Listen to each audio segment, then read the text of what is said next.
gift around so freely. Now, you mentioned that, but I said that's relevant. Sorry, what was your question? Why would somebody care about his opinion of the Ten Commandments? Why is his opinion even relevant? Oh, well, because theists, like, when they say that the Ten Commandments, a lot of them will say the Ten Commandments is, like, the best moral paradigm, and to which, you know, I always point out that the First Amendment literally contradicts the First Amendment of the Constitution. Oh, so I can answer this, Hakima. Most atheists, their biggest gripe is that God is a moral monster who imposes morality upon the world, and they disagree with God's morality because God said that homosexuality is a sin and all these other things that they think, you know, should be like totally fine. You know, friends, silly about atheists. Most atheists focus God on the Christian God or the God of the Old Testament. It's just funny. They hate every other God. They really just Christians. They just disillusioned Christians, really. Well, I mean, yeah, it is something that in the United States, it's the religion that's the most common. I mean, if I grew up in Saudi Arabia, I probably would speak more about Islam. But, I mean, even though I do speak, me and Rogers heard me rant, and you, Hakima, know that I've not pulled my punches against you with Islam very well. But, yeah, I mean, mostly I don't have any issue with Christians, though. I mean, it's just mostly ones who, mostly it's just, you know, just answering questions they have, because a lot of theists wonder essentially where people get their morality, basically. And so I would just like to mention that, girl, there's no shit chance in hell that you would voice your opinion about Islam in Saudi Arabia because it's punished by death and mostly searching cowardice. Well, yeah, and that's one of the reasons why I think it is something that, you know, I think it is kind of a double standard of the media when they talk about Uganda's homophobic laws, but they will not speak against, you know, other countries that we do business with who have had their laws, like their homophobic laws on the books much longer. Funny you talk about homosexuality being a sin, but then there's everybody is a sinner, right? So who's the judge? So this is a good question, Tom, and I'll answer it for you. So Leviticus 18:22 says, "A man that lay with a man the way he lay with a woman is detestable, saith the Lord."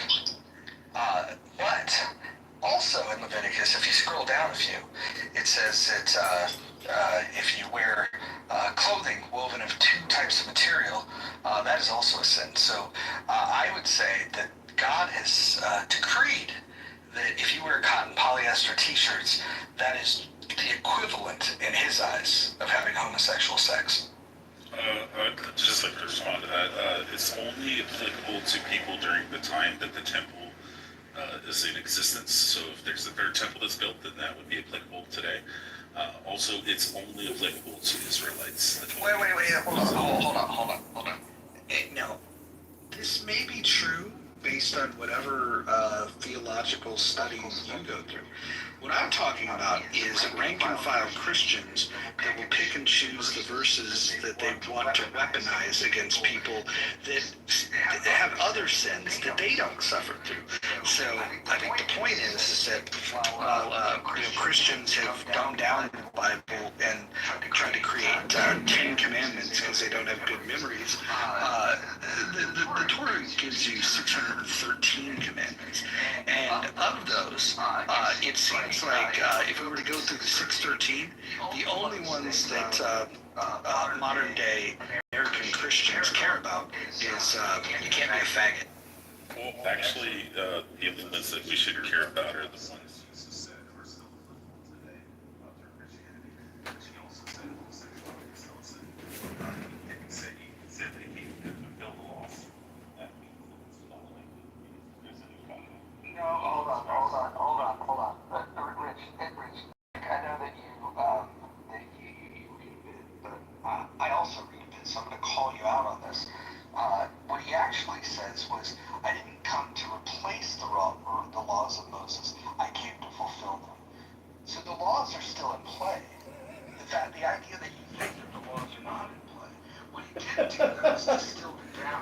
said that if you love him, referring to God, and you love them, referring to people, that you will fulfill them. So that's what it actually says. So you can bastardize it any way you want, twist it in any way you want, but I don't even care what the Bible says.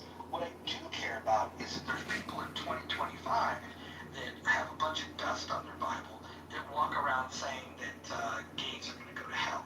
And that's a weird thing to say, considering the book itself tells you to love people. And so, neither people condemn people that identify as Christians. I have a big fucking problem with it because you're not following the two most important commandments. Thank you. Yeah, the take upon the two, you know, if you're not with all your heart and all your mind, to love your neighbor the way you love God. It's anything but the Mosaic laws in 613. Also, secondly, it says to love the person, but not the sin, and to reject the sin. So I agree. But Rich, like, Jesus was way more explicit about divorce, but he was like never mentioned homosexuality. Christians seem to not care as much about divorce, you know, as much as they do about homosexuality. That's 100% not true. Jesus went through Hold on. You guys are going to do the talk past each other thing where he's going to... I was responding to him. Well, hold on. No, but you were getting ready to do because you went to say what Jesus says. Here's the thing. You need to declare your terms here. Are you talking about what Christians in 2025 believe? Oh, dang. No, so, Necro, Jesus explicitly said that no thieves, no murderers, no adulterers, at heart, no homosexuals shall enter the kingdom of heaven, but he also said that we should love them. That wasn't Jesus, that was me. It's Jesus. No, that was Literally Jesus. You want Jesus' word? So where did show me where Jesus said those words. Well, Jesus explicitly said that no sinner shall enter the kingdom of heaven, that there's no way into the kingdom of heaven except through by Christ. So is homosexuality considered a sin? Yes. So if you're sinning and you don't turn away from your sin and turn away from your flesh, then you will not enter the kingdom of heaven. Christians seem to be more concerned about gay marriage than they are about divorce. Or sex out of wedlock.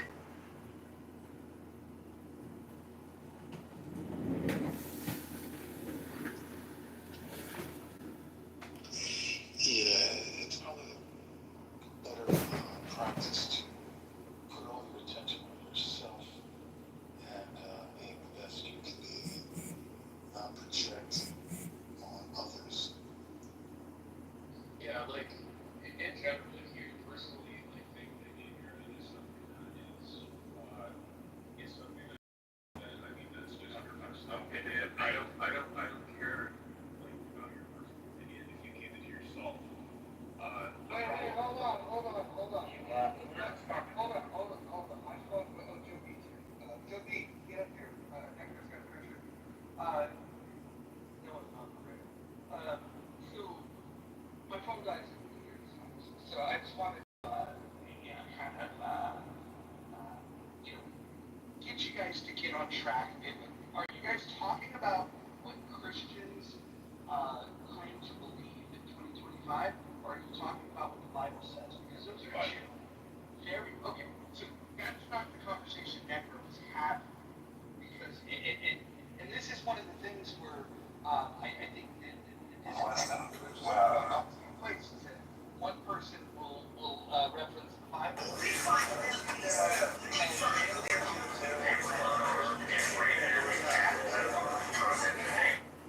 And so I think that's talking about arguing about the Bible, it becomes less interesting to me because of the Bible and using that as a reference point is just, I think what makes it more interesting is if you were to read the text, if you were to read it to understand it, and then were to say 25 Christians don't practice the Bible. And I think that's the point. I think the people that condemn homosexuality based on their belief Bible are ignoring the two greatest commandments. You are called to love people, not to hate them, not to shoot, not to cast your judgment on them. And so, again, if you want to have a biblical argument, I'm happy for it. I'm up for the smoke. But I would call out the hypocrisy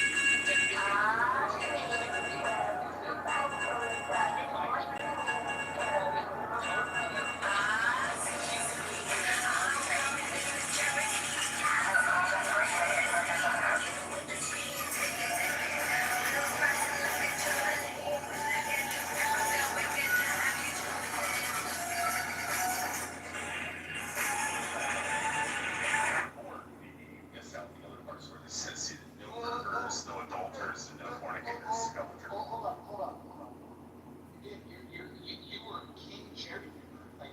Honestly, if this is your interpretation.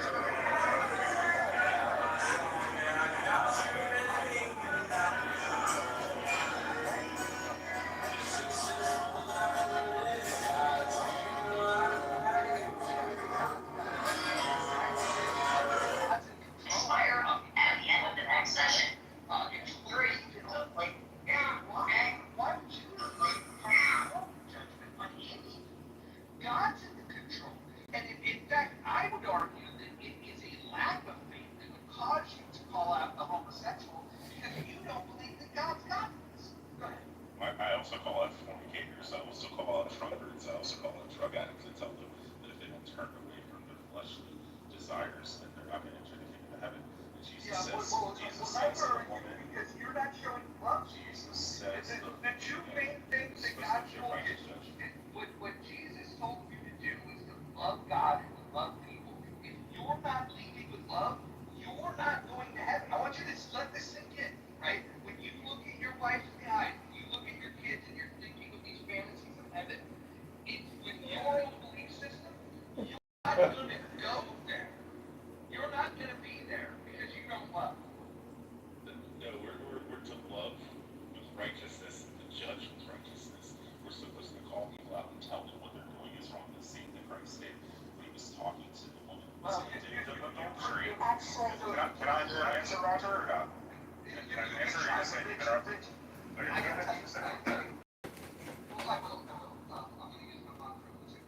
And then I'll pass it to Sarah if you want to jump in. Listen, I don't like to critique people for their religion. I will say that I don't believe that Islam is a religion. I think that that's a pedophile death cult. But when it comes to Christianity, I think it's very important. It's very important to lead with the love component.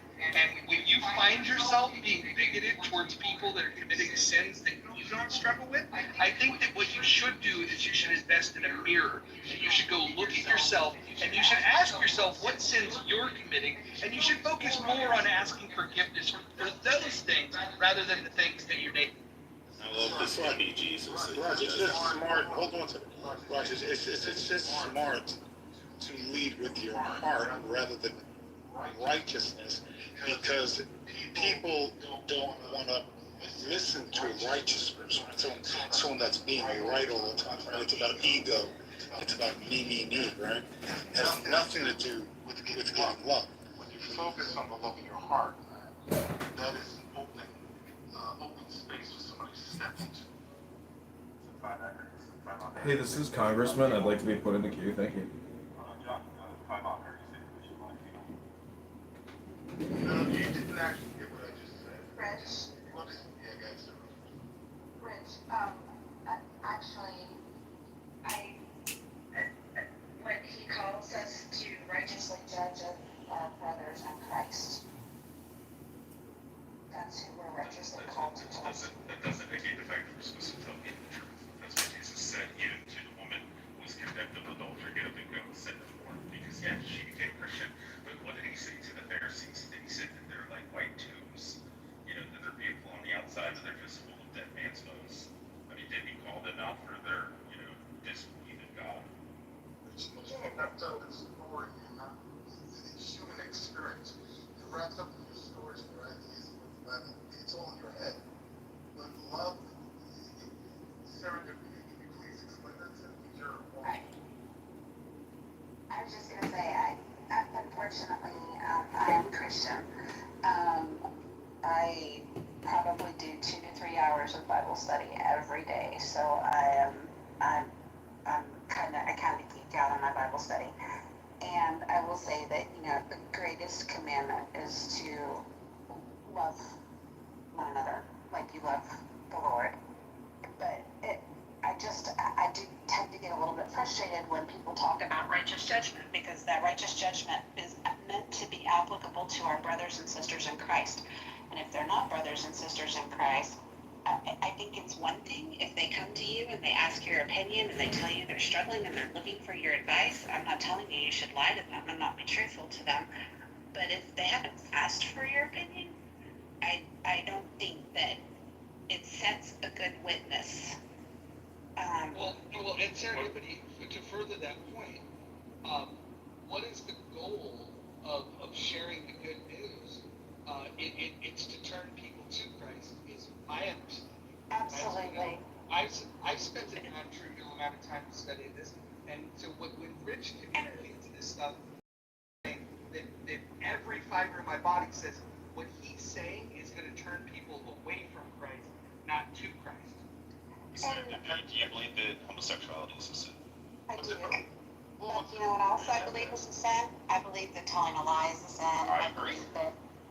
I believe that cheating on your spouse is a sin. I believe that premarital sex is a sin. And I think the church, in the modern day and age, has done a serious injustice to some communities because they've weighted sin on a scale. And obviously, to the degree in which you commit things, yes, some are larger in scope as far as who they hurt, but I don't think that you can cherry pick sin. And I know me personally, I tend to say in prayer a lot, and I try to always come with kindness first at everybody, but I fail sometimes, and I know that I've got my own personal struggles, things that I deal with that I know are sin in my life. So I've got no business looking and microscoping the sin in anybody else's life, because I got to take care of what's in my backyard first. So I want to add something here that I think is important, and I know Tom Hawken, Congressman, if somebody is using their religious text and their quote-unquote faith to weaponize it towards people that live a lifestyle that's different than theirs, this is not a religious thing. This is just, you're a bigot and you're using your biblical text to support your bigotry. And you can call it whatever you want, you can point to it, you can say, hey, the Lord said that. But if the person doesn't read that book and doesn't accept those truth claims, they're not bound by that. And there's a consequence according to the Bible for all of this, right? But that's not for you to do that. And if you really cared about people and you really believed that, hey, that's a sinful life, and they're not going to have eternal life, and they would have more blessings if they would flee from sin, I think that you would, instead of saying, hey, you're a sinner, I think what you would do is you'd probably pull them aside and you would just ask them to learn about the love of Jesus rather than try to communicate to them the scorn. Yeah, Rich, you're just as bad as like the people who complain about people not using the right pronouns. You're trying to impose your morality onto other people who do not accept it. So.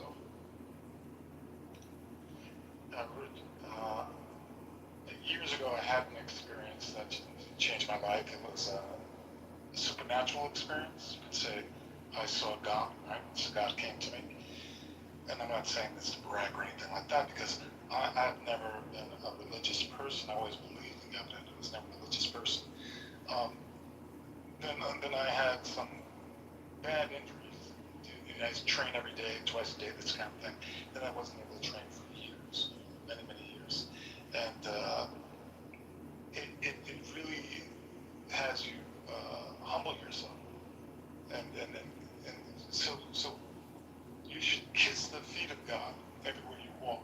If you are true, I'm not saying how a Christian should hit, but you should kiss the ground that you walk walk on the people that are in your space and be grateful that you're in their space. And when you come from that place, it's not about giving someone else any power over you like that. If you truly have the power of God with you, you're not worried about anything. You're completely free of fear, right?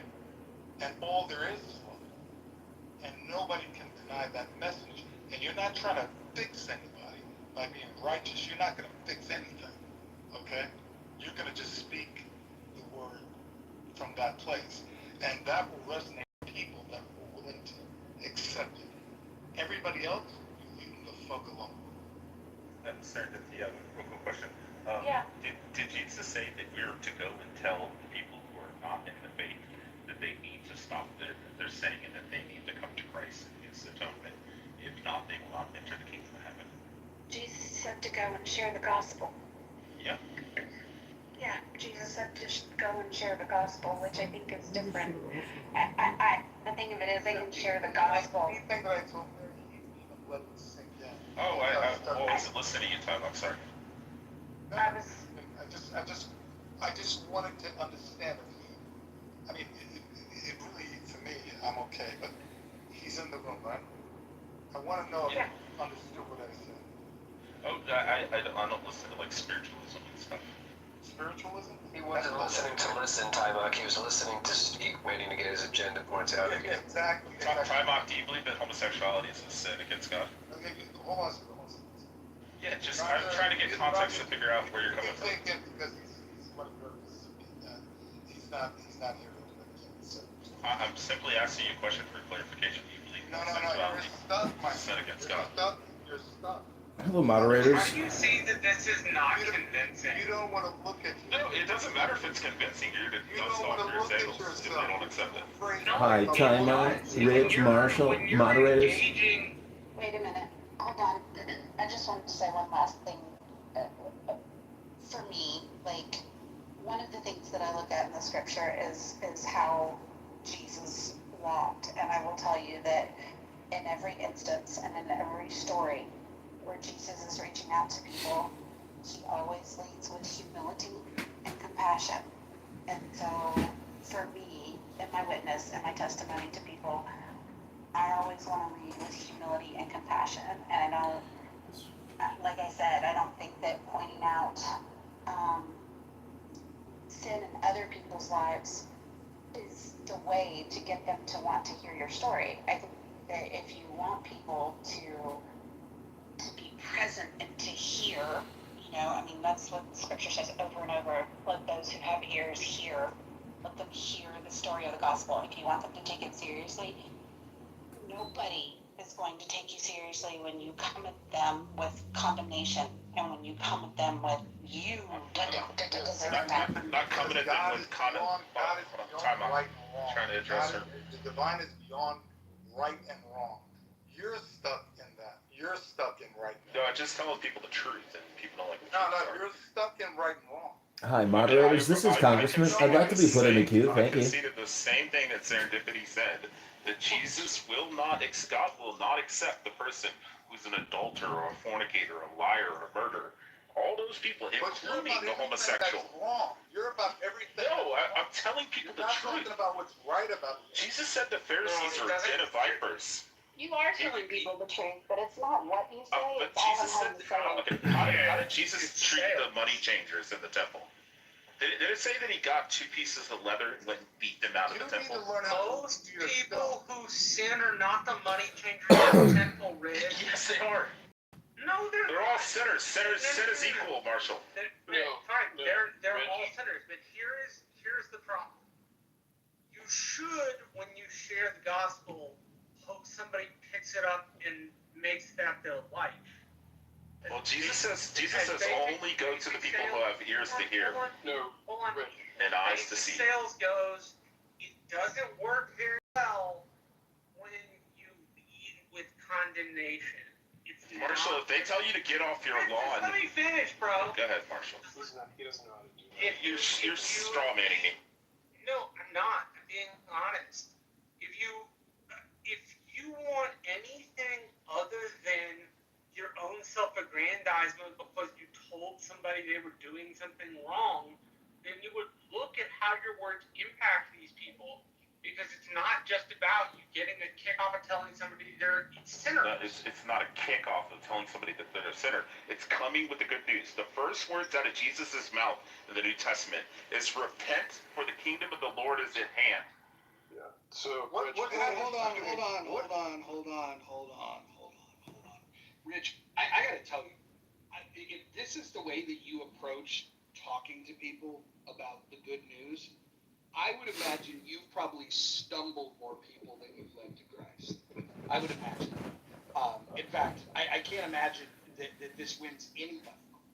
And I think that your understanding of the Bible is childish. And in all the wrong ways of being childish. Are you familiar with Matthew 7, 2 through 5? I'd have to read it. Can you say it? Yeah. Judge others by the standard that... You cut out. Hi, Timok, and Rich. I'd like to. I've been taking notes on my cell phone. I'd like to read to you some of the notes that I've written on my cell phone, if I may be put in the queue. Did you catch all that, Rich? No, you cut out the whole time. Okay, sorry. So listen. Matthew 7, 2 through 5. It's referring to you've got to judge people, but you too are going to be judged. It's a reminder that you have to have your house clean before you judge other people. Before you take the speck out of your brother's eye, take the log out of your eye, not being in hypocritical judgment. So let me ask you this. Why are you not talking to people about the sins that you struggle with, and why do you want to focus on times. So why do you care about the sins that they struggle with? I have multiple times.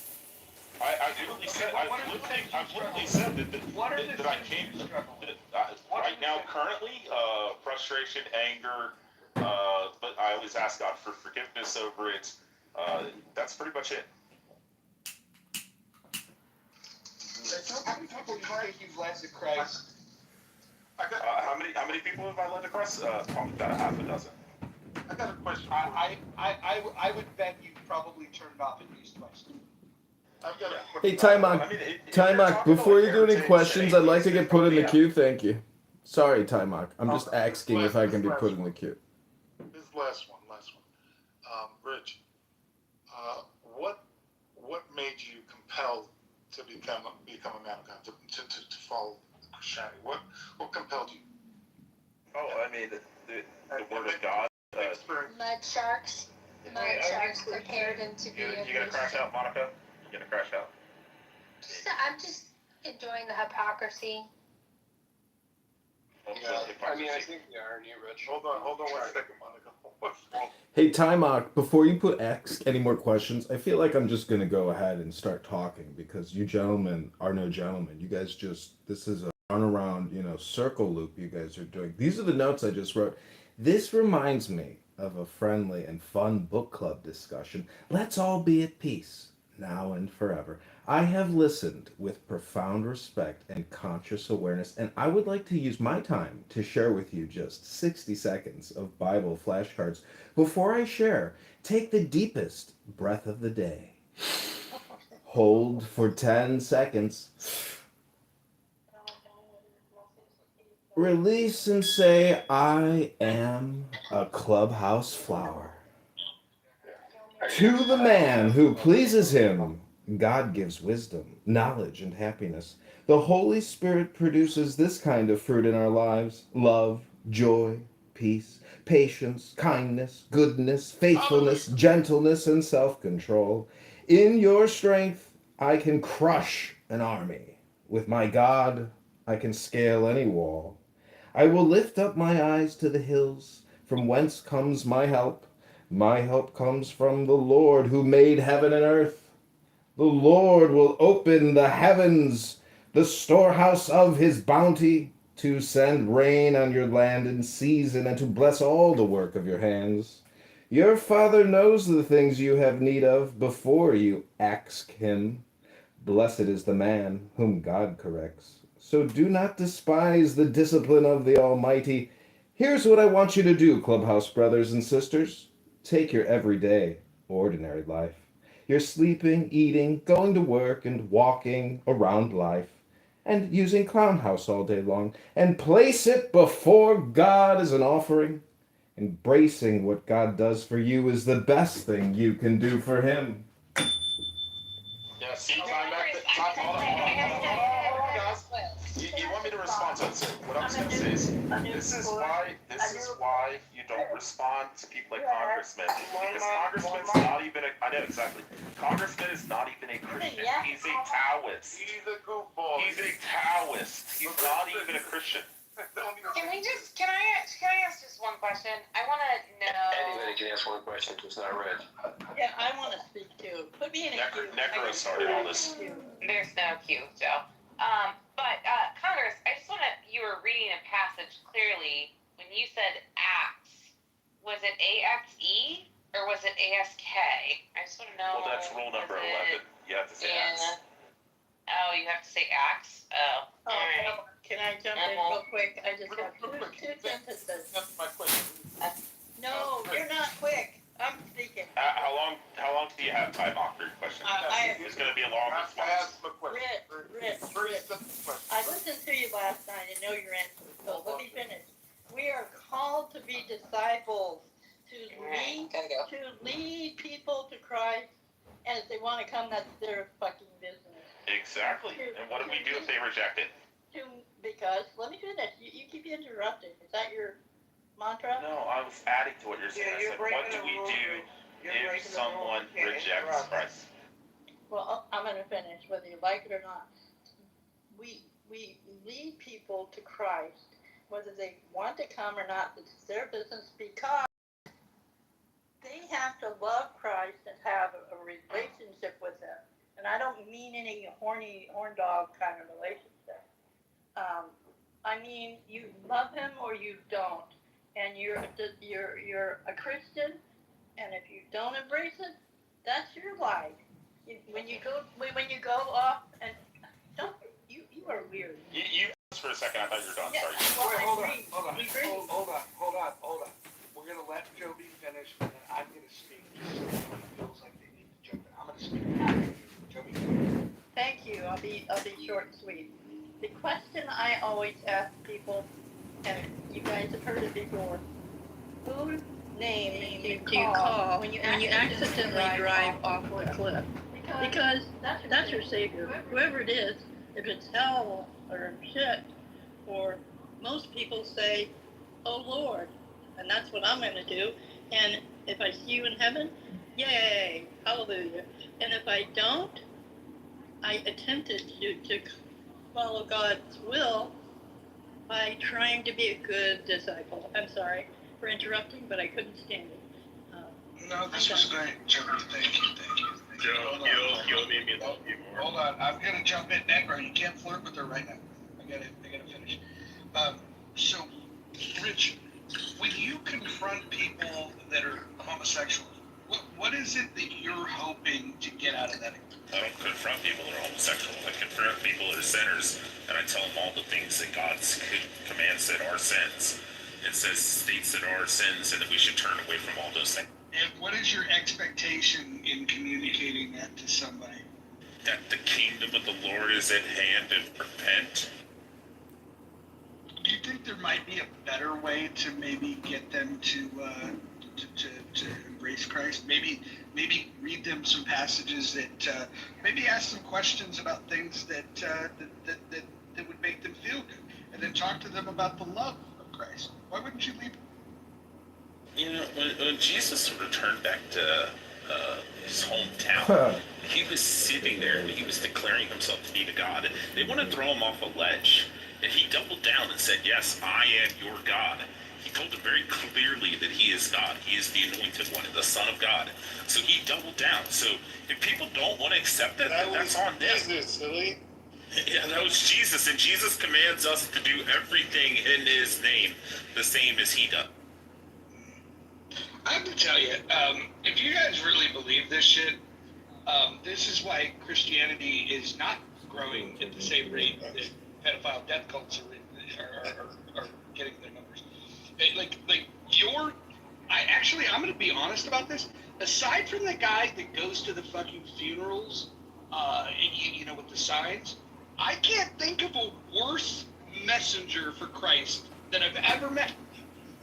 I'm genuinely serious. What's funny is when you actually look at those numbers of Islam and Christianity, Islam is only growing at the same rate, or if not faster, on the basis of birth rates. But then you have to look at the apostasies. You have to look at the apostates and realize that the majority of Muslims who move to the Western world are leaving Islam just at the same rate as Christianity. And if you actually look at the projections by 2100, Christianity is still ahead. So,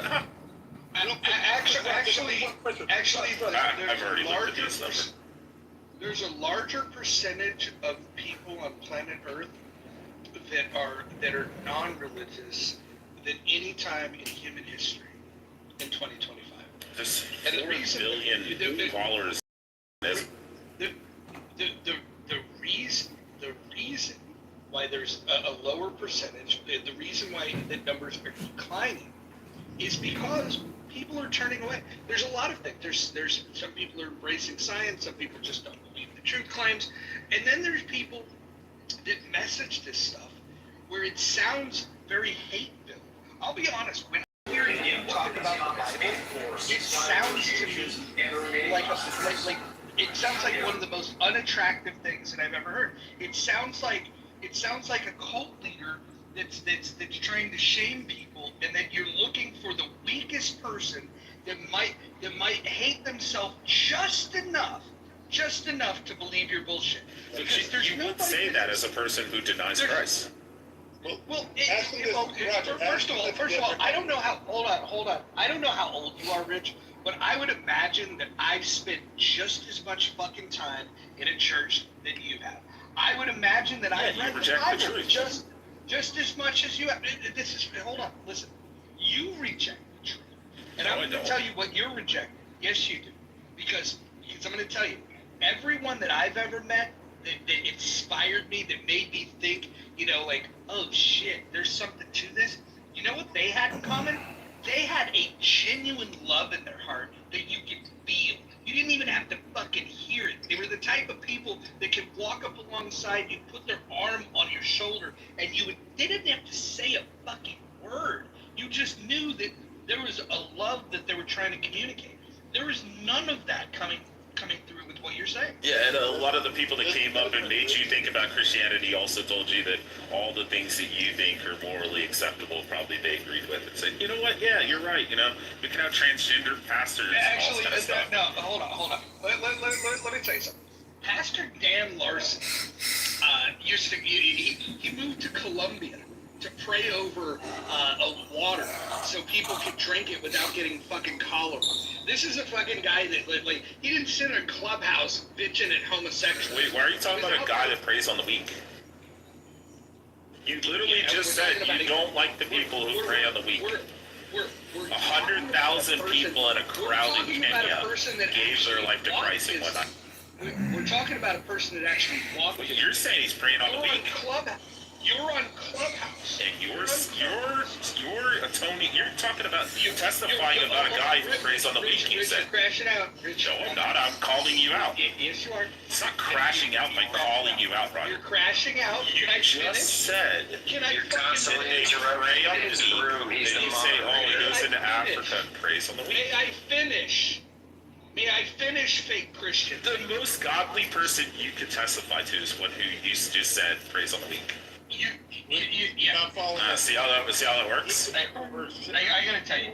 First of all. Yeah, hold on. Let me explain this. Pastor Dan Larson, this guy, he actually believed what he read, and he believed it so much that he fucking moved. He moved to Colombia to pray for people so they didn't die when they were drinking water. You know what? The best that you've got, the best that you. I don't know why you're unmuted, Joe. The best that you have is to come on Clubhouse and call out homosexuals. This is fucking weird. This is fucking weird. You're not leading with love. Like, honestly, I don't even believe you're a Christian. I genuinely don't believe you're a Christian. He left the room or something? I moved him down. If you moved it so loud, he's still down. This is the reason why I would never join a church again. Is people like him. You cannot expect people to join your fucking your God club if you're not gonna fucking lead with love. Like the idea that you're gonna just sit there and say, I'm just sharing the truth and you don't like the truth and you just reject God. I reject the God that you're representing. If God's manifestation in your life is to show no love, no light, no nothing, no positivity, then fuck your God. I want the God that shows love through me. Show me that God. I'll go to that. Right. You know, he fixates on this homosexual thing. I with all respect to him, it sounds like rejection.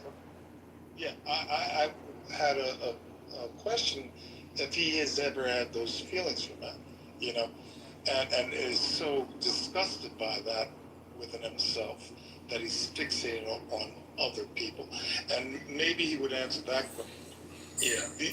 The other thing is when I had that supernatural experience, right, I got how powerful that was, and how powerful it was, and that when you see a wall open up, and I wasn't on drugs or anything,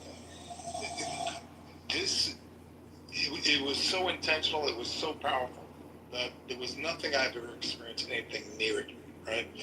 I realized that what's happening here, it's so tiny compared to what I experienced, right? The power of what I experienced.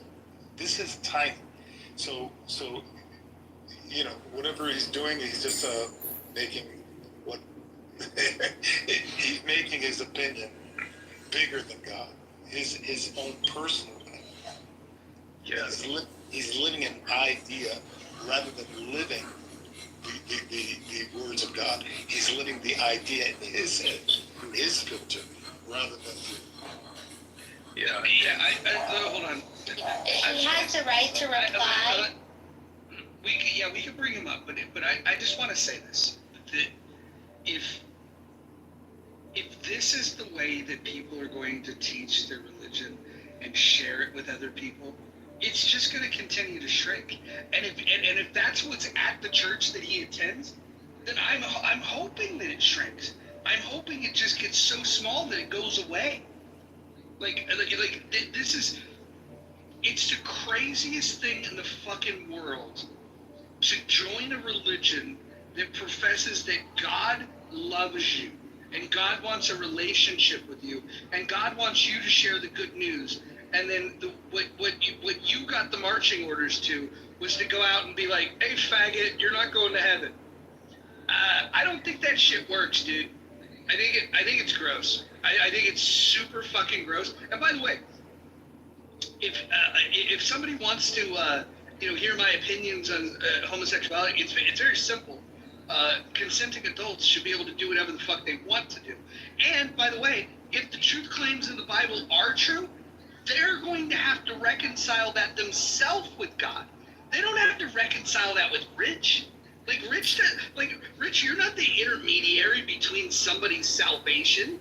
And if you care about their fucking salvation, why wouldn't you do something that would get them to lean forward into Christ? Why would you do anything other than make them feel loved? It seems like 3 or 4 people want to reply before we bring Rich up. I don't want to let that happen because he does tend to interrupt. Yeah, perfect. I'm gonna default the expertise and moderation to the great Monica, who is, in my opinion, God's greatest critic. Go ahead, Nick. Yeah, and I just want to say, it's just Rich, he has this built-in idea that people really hate God, people like myself, because we are critical of Christianity.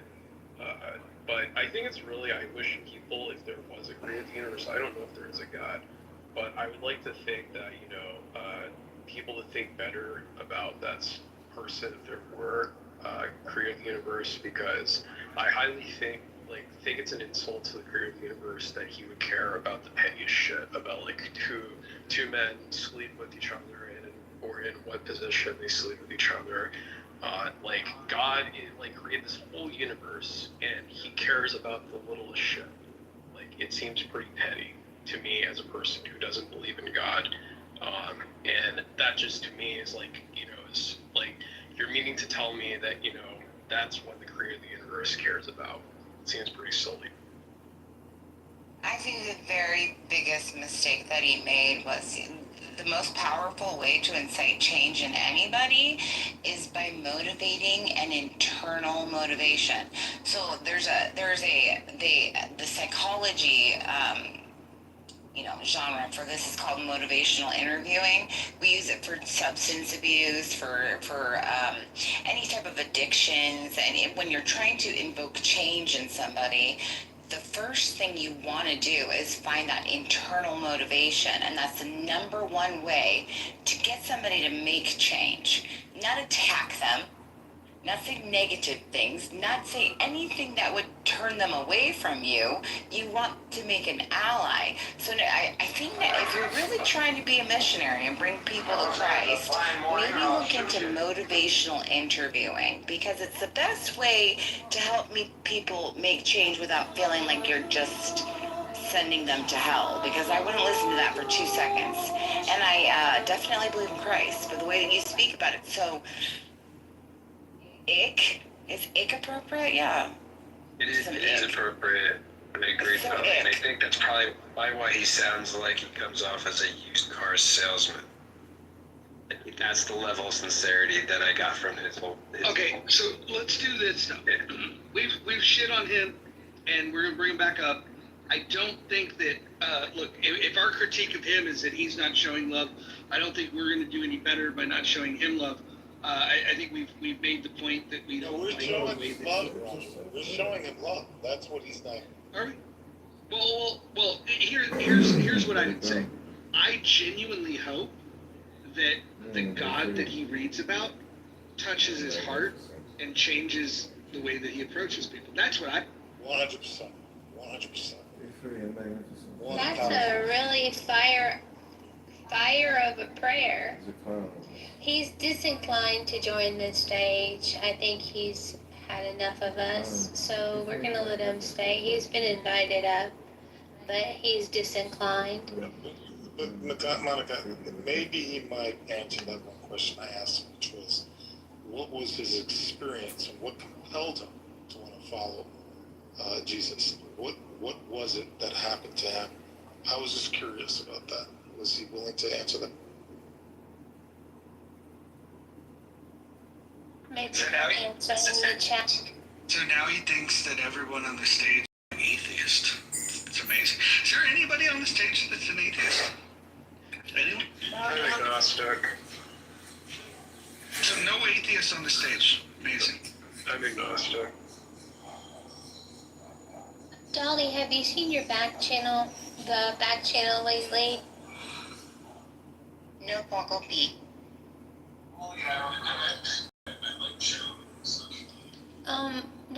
Mojo, I talked to Io about game theory, and I don't understand it completely, but I'm fascinated by the name.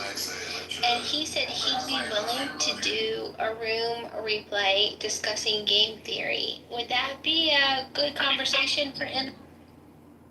Yeah, I love Eric. I think he's probably the smartest dude on the app, if we're being honest. Yeah, bring him. By the way, I have a lot of interest in that topic. Game theory is something that's pretty fascinating. The first thing that I would want to do is bifurcate the conversation into infinite game theory and finite game theory, because these game theories are quite different from each other. But yeah, we should bring him. Okay, I'll let him know. Thank you.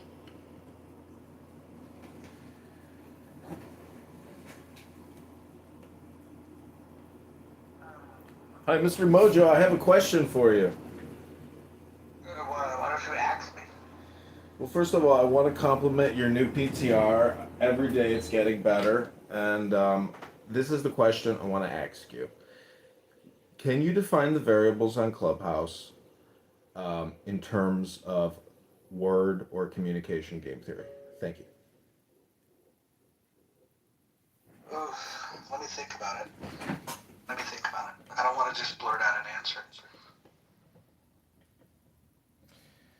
For people on stage or in the audience who may not understand what I'm asking when I say a variable on this app, one could be your PTR. So how many more variables are there on this app? Thank you for consideration of the question I am asking. Would you agree, Congressman Kitover, that the name Roger Mayhem and the PTR, the classic Roger Mayhem, had more to do with my, I don't know, communication, connecting with larger groups of people than any of the ideas that I ever shared? Would you agree with that? Absolutely. Absolutely. Absolutely.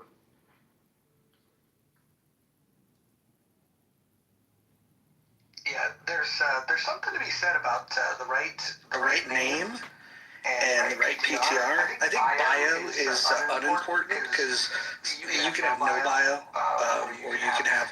Remember the old long bios? Do you guys remember those where people would tell you their life fucking story? No, I feel called out. Yeah. That was crazy. People would tell you every fucking trial and tribulation of their fucking life. It was amazing. A lot of people doxed themselves during that era. It was amazing.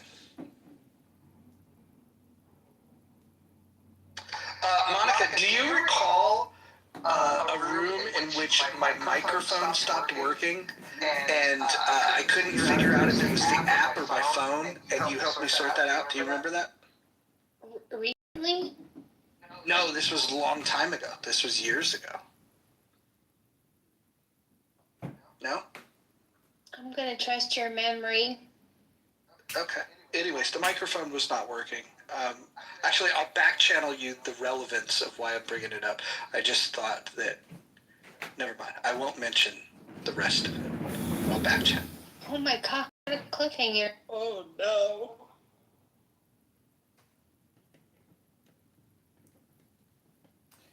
You know, can I just say something about a former speaker that, you know, this app and listening to conversations.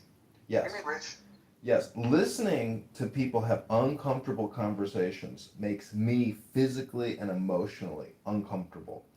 And so when I open up my Bible flashcards and I read them, I am forcing a positive neurolinguistic program through my system straight to you through a social audio app. And I'm just saying that the power to choose that versus having heated conversations which solve nothing other than create emotional turmoil, to me, is a lack of wisdom. But that's my opinion, and I'm just asking you if you think you might agree. Well, let me ask you this: were you convinced that of the love of Jesus when Rich was harping on homosexuality? Did that bring you closer to Christ?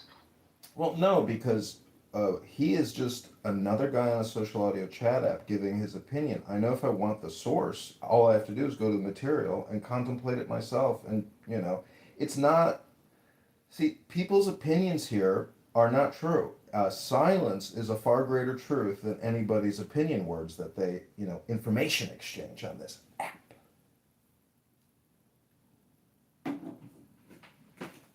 Yeah. Bars. Oh, I was just called a Nazi in the back channel. By who? She's always recognizes these funny things. Monica's always catching heat everywhere. Oh, y'all, I was just called a Nazi in the back channel. Oh, y'all, somebody called me racist. It's okay, it's only Rich. You know, the Christian. So let me Why ask. did you think you were convince of you being a Nazi? I oppressed him. I moved him down so people could talk. You invited him up and he declined. I did. And did Jesus ever called you a Nazi? Yeah, sometimes it happens. I would just like to reiterate that Jesus lovers are sinners too. True. Yeah. You know, I was accused of being a Taoist by Rich, and I'm just asking, are there Christians here who think that Jesus also may have been a Taoist? Or a Buddhist.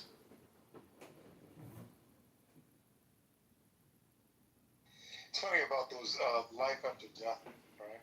When they come back, the ones that come back, and so many times when they talk, when they experience their experiences, for the most part, they run into either loved ones from the past that have passed on, or they run into angels or ones that are to explain some things and answer questions. And they've said plenty of times that they felt a love so much so that they didn't want to come back. They felt so much love that they didn't want to come back. And that one person I heard, he said that the love he experienced isn't on earth. So as a goal, right, one might have for themselves to develop that love within themselves to impress upon on others that they've never experienced that love before. That would be an amazing goal for Rich. Well, I just want to ask one more question about, is there a purpose to this room tonight? And I'm looking at the title now. It says, what is the key to happiness? And to me, reading is truly far more joyful than listening to heated conversations on a social audio chat app. But I'm just asking, if you agree, because that's my opinion.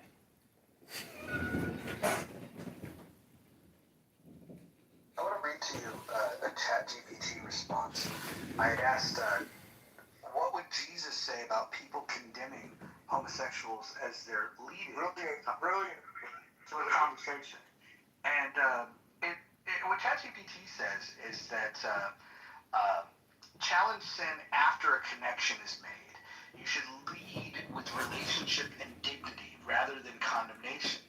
And then it references John 4, Samaritan woman at the well, and Luke 19, Zacharias.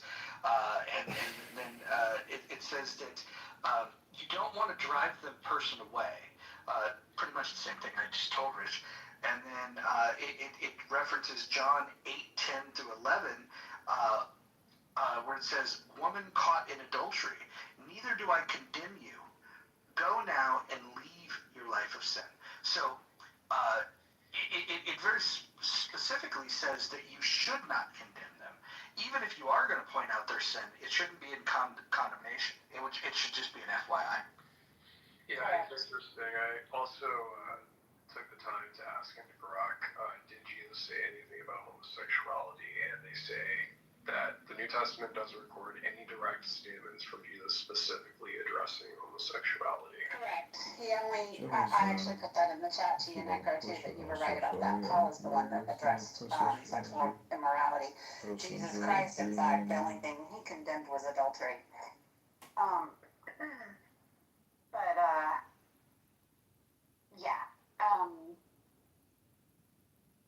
I don't know, like I said, Jesus lovers are sinners too, and you see Rick's response a lot, particularly on this app.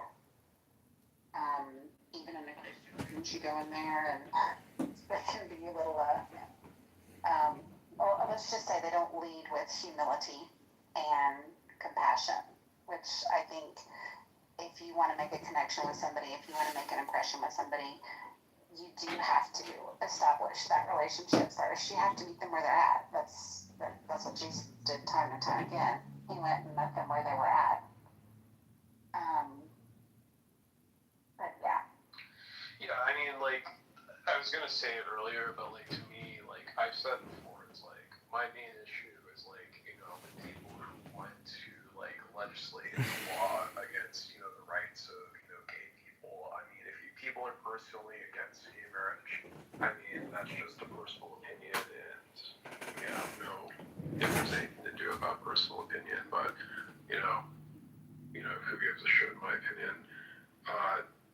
But yeah, I mean, that's really to me is the issue mainly is because you have it's things like I said, conservatives. The main issue I have is not the issues that are mostly the ones where they go against their own idea of choice and of freedom, and when it comes to things like gay marriage, or when it comes to things like just any other issue that has to do with like personal choice, they try to impose their own morality, and that's when they really begin to lose me. So.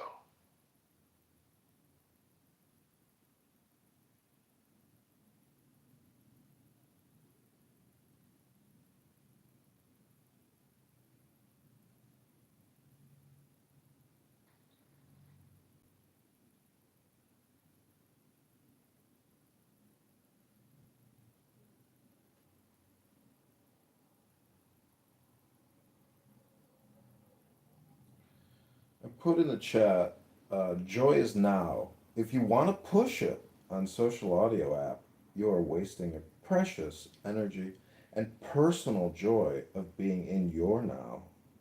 Then I wrote, the problem with this app is the speakers think they can speak for Jesus, and the conflict or debate is a linguistic one-up. Truth would be silence and prayer or asking Jesus for wisdom from his source book.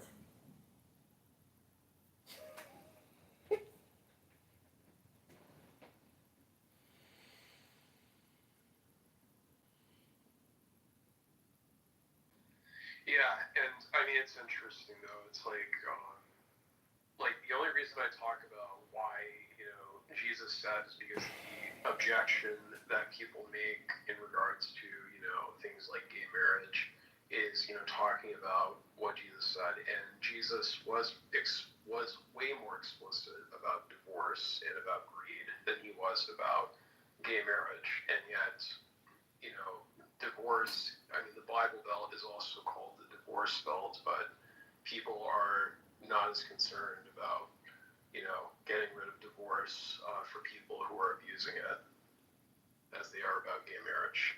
And that's the only reason why I bring it up, usually. Do you think there's a problem with people wanting to have, contiguous conversation where if your last word is gay, do you think it forces the conversation down a road which unfortunately can't be stopped because people are, mimetically connected, linguistically connected to essentially have no juxtaposition or, stoppage in the flow of the thought? And if you do that, you're considered, rude or a bad or, less than eloquent speaker.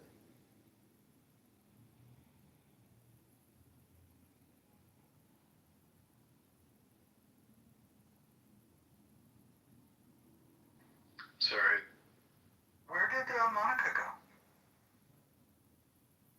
I think you Probably to talk to Rich.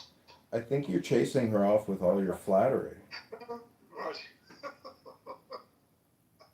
Roger, you sound like a 16-year-old. Roger, in a room a couple weeks ago, you let slip a secret about, a game you're playing on this app with regards to Monica. I'm just wondering how many people in this room are aware of that game rule. It's not exactly a game, but like I told her very directly that it's very fun to have her in the room because she brings a quality that I don't know, some people like to say that I think she's misunderstood. People like to critique her, and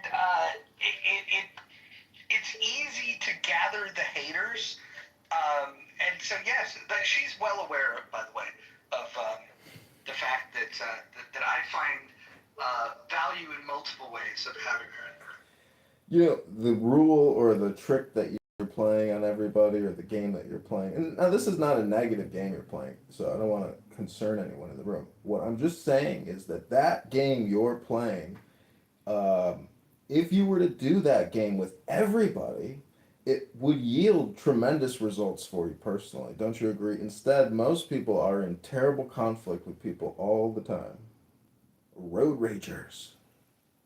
Yeah, no, I think you're right. I think we should I think we should be reaching out to more people on this app, pulling them into the conversation, and trying to have more genuine conversations. I know that you believe that these conversations are a waste of time, but I think there's something that's happening here that we can't really put our finger on. Maybe it's going to pay dividends later. I feel like this app is changing our hearts and our minds. You probably disagree, though. No, I do believe in a herd psychology on this app, and conditioning is very powerful on this app. When I created the alternative Mojo account or alternative Roger Mayhem account, the conditioning and the response to my presence, it was so much fun. Um, so I'm just saying on here you have conditioned people, but on X and other platforms they have yet to have experienced the Mojo experience or the Mojo conditioning.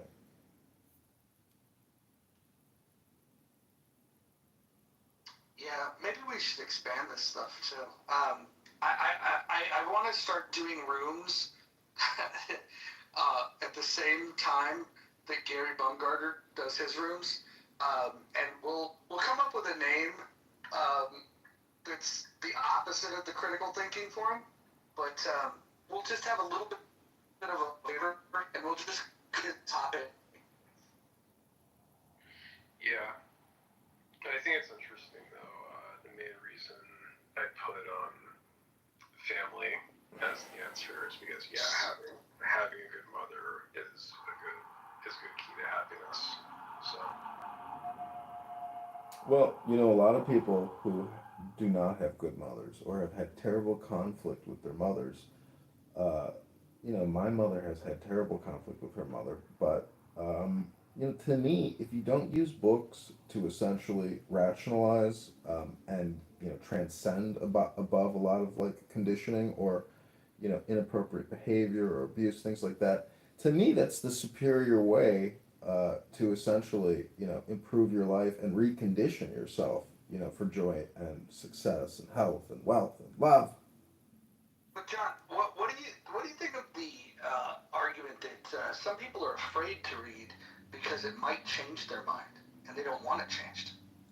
Well, see, if we were to compare that attitude to the average speaker on this app, I was talking to El Normo a couple days ago, and I've thought this before that, the demonstration that I made of reading those Bible flashcards is me showing you, not telling you. And a lot of people are just tellers, they're not showers.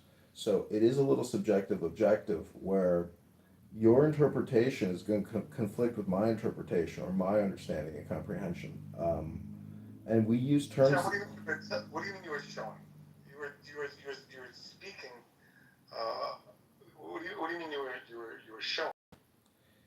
So I could send you the video of me reading that. It's a clip on YouTube. So it's a program. It is a linguistic condition, of wisdom.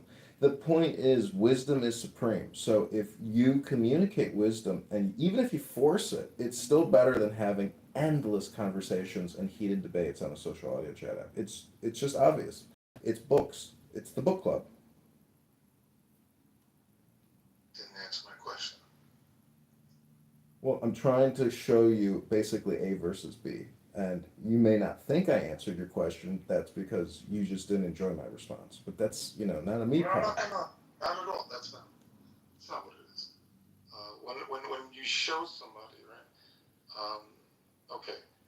So What I'm trying to say is Rich, the best I texted him. He texts me and calls me. He called me maybe 10 times yesterday. He just, he's the dopamine creation from this medical device technology company known as Wait till he Clownhouse. calls you about what happened today.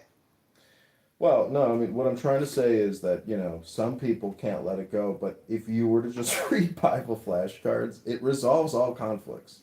To come on here and have nonstop conflicts is not good usage of your brain. It's not smart, it's not intelligent, it's not wise. Well, we agree about that.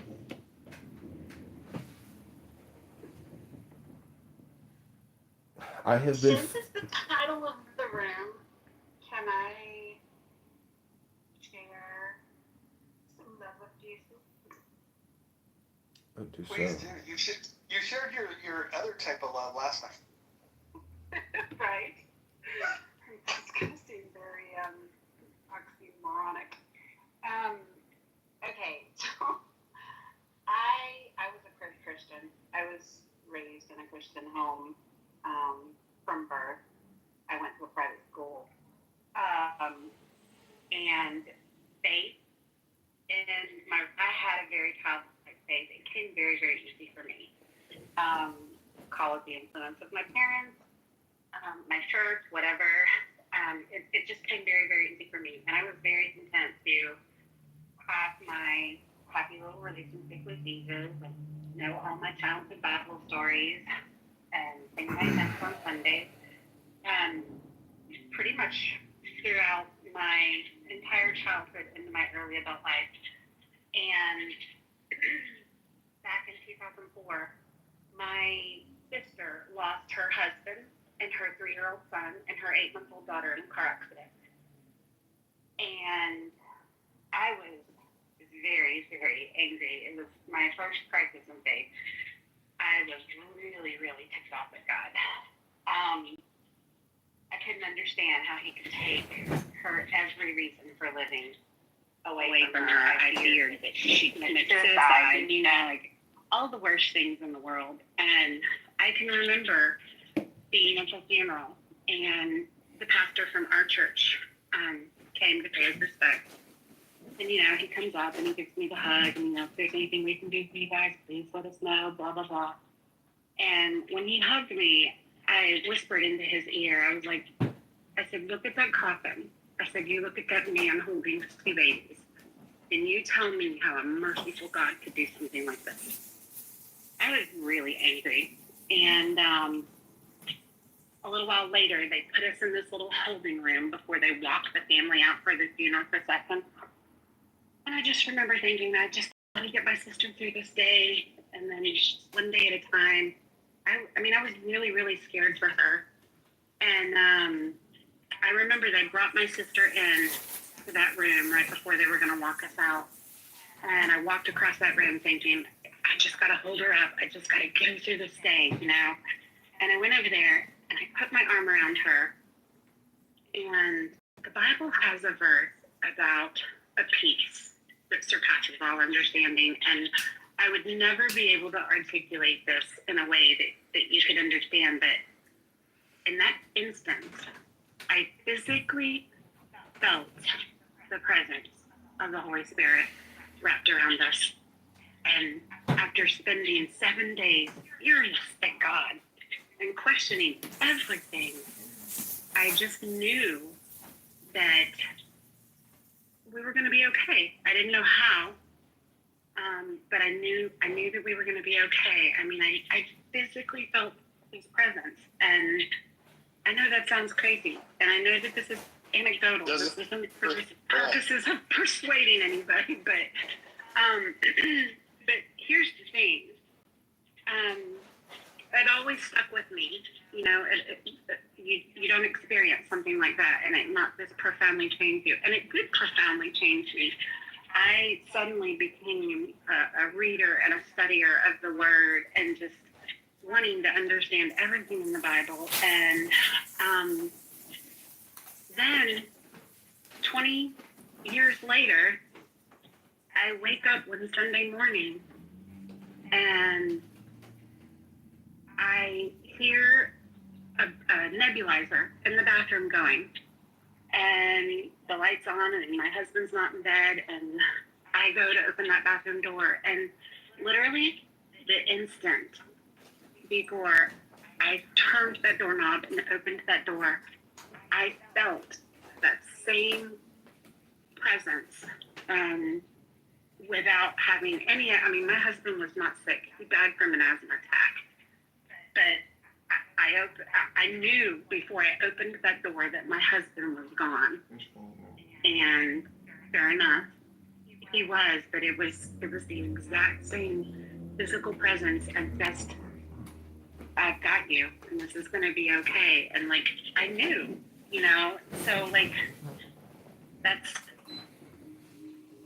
what the love of Jesus means, is when you are not strong enough to carry on, when you are not capable of carrying those burdens anymore, he's there to take them for you.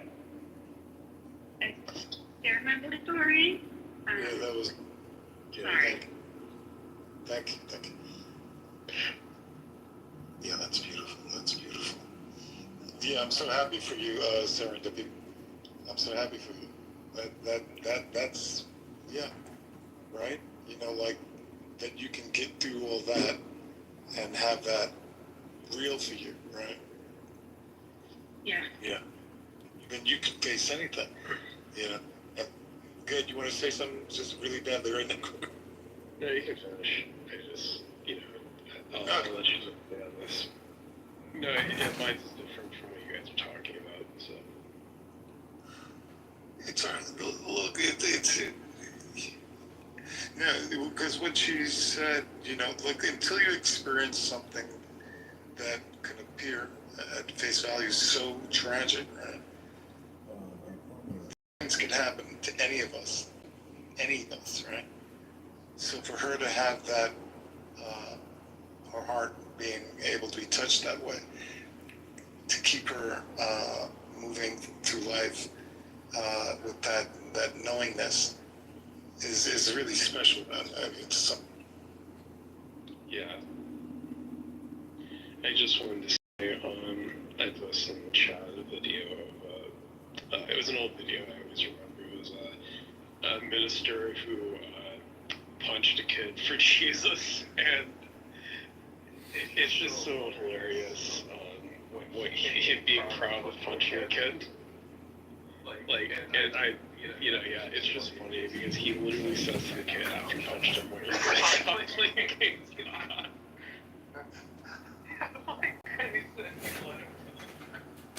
Yeah. I do want to ask a question about homosexuality, if I may, Mr. Mojo.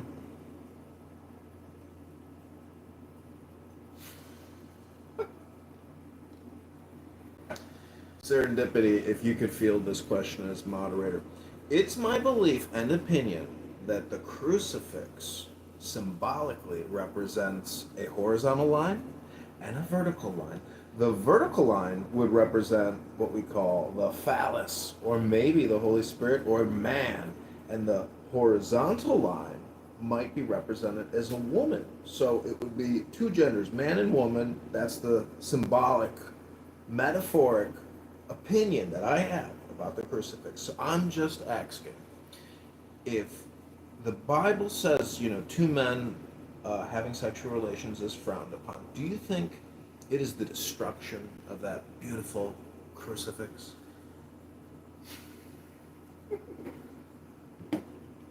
No.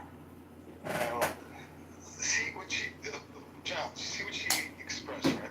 There's no logic there. That's the supernatural. No, that's occult symbolism. It's metaphor. Right. I mean, I don't think I'm wrong when I say it's my opinion that it's a metaphor, but I'm just saying that if you break that sacred symbol by having same-sex relations, metaphorically, maybe astrologically, numerically, you are violating what you might call a natural law. That's what I was talking about, Rich. That's all in your idea of what it is. That's your idea of what it is. Serendipity actually experienced something supernatural, something God, Jesus, right? She experienced that. That's not an idea. It's beyond logic. Well, the thing about Jesus is, did he have an unfair advantage? And the question that I ask you is, do you have an unfair advantage? It's a choice, right? It's a choice to have an unfair advantage. But you have to first become that. It's always a choice. I mean, in every circumstance of life says that the only thing you have control over is how you're going to choose to respond. Yes. No, it's like, the best you have guys like me comfort who say that I have a choice as to whether I accept it or not as evidence that God is real. I'd say serendipity that you became something big before Jesus showed up, or you feel me, like, or the first event propelled you into a different way of looking at life, and that made you open for that. Would you agree on that? Yeah, absolutely.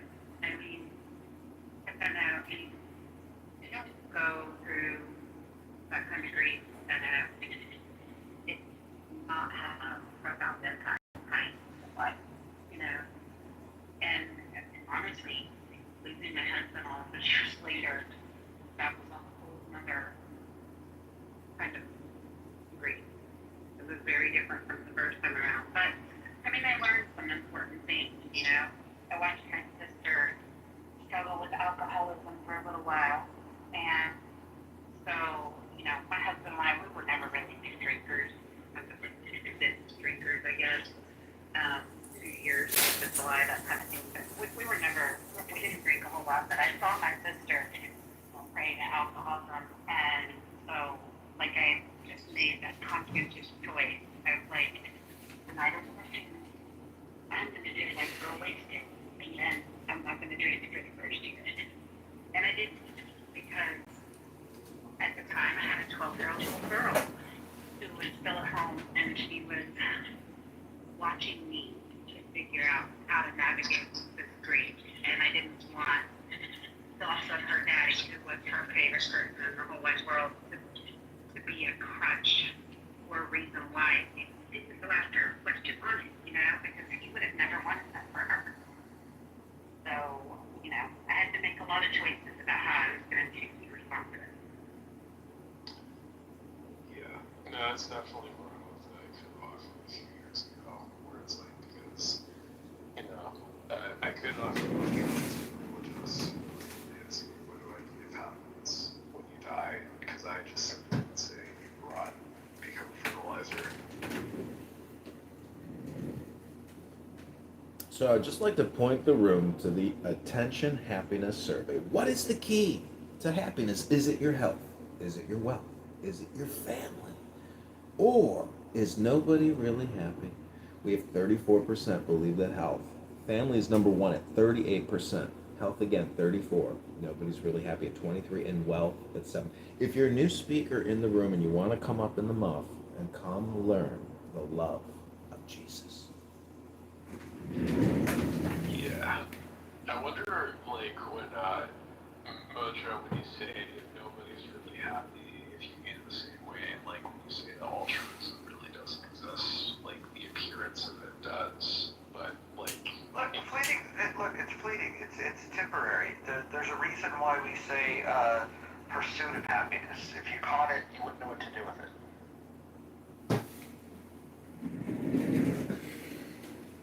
See, Necro, I think that, you know, I met this really hot attorney once, and she's sitting in my car, and she's telling me about her work problems, and she says, I feel like the problem is people ask questions. And I thought that was so funny and so profound, because I'm pretty sure she kind of knew what, like, I know, meaning that all the anxiety in the world isn't going to change the future, but the now is all important. So, you know, there was something else I was going to tell you, but anyways, that's what I'm thinking. Yeah, well, I kind of was when my boss told me today, what I ever tell you, he's like, questions are danger to you and a burden to others. Wait, what did he say? He said, questions are a danger to you and a burden to others.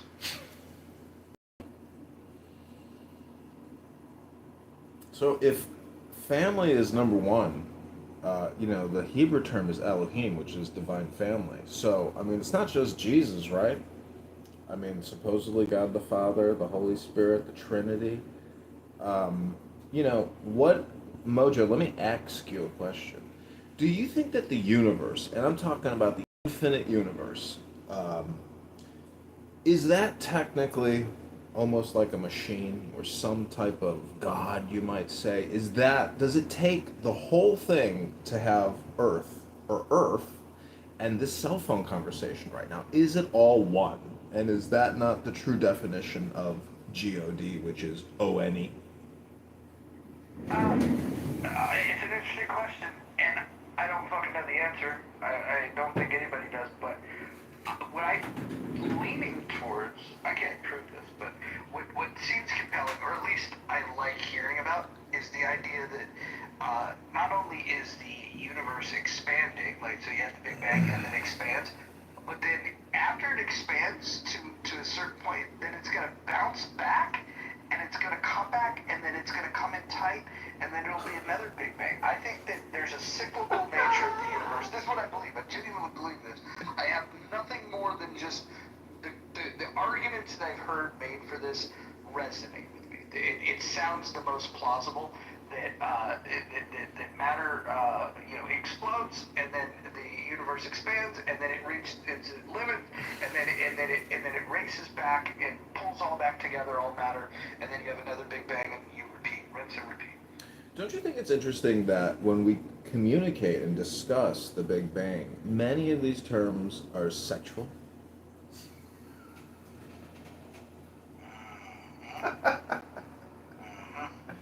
I'm just saying there's no coincidences.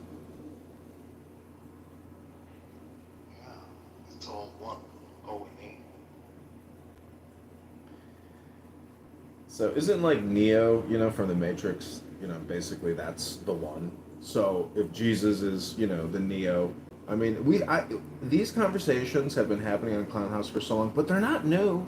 A lot of this philosophical, esoteric, psychedelic consciousness was settled in the 60s and the 70s. I mean, I've listened to countless Timothy Leary lectures, countless Alan Watts lectures. And India, this is the basis of the religion, basically the Big Bang, the Kali Yuga. So America's not unique in its religious philosophy, but in the Constitution, it does say in the year of our Lord. So they were Christians. I mean, Jesus was their guy. All I'm saying is there's a lot of different Jesuses throughout history. Um, Osiris. All these things are like history regurgitated. And if you build up a library and you read a couple books, you're like, maybe it's not logical or wise for me to get in heated conversations about, wise men, wise women, wisdom, intelligence, knowledge, comprehension. I mean, just eat the meal. Read the book. But I mean, to waste your time, you know, as a listener, it is so uncomfortable to process this stuff, and it's exhausting. And if you are the speaker distributing this exhausting conversation, it's got to be exhausting for you too. So it's not a one up, it's not strategic, it's not wise. That's all I'm saying.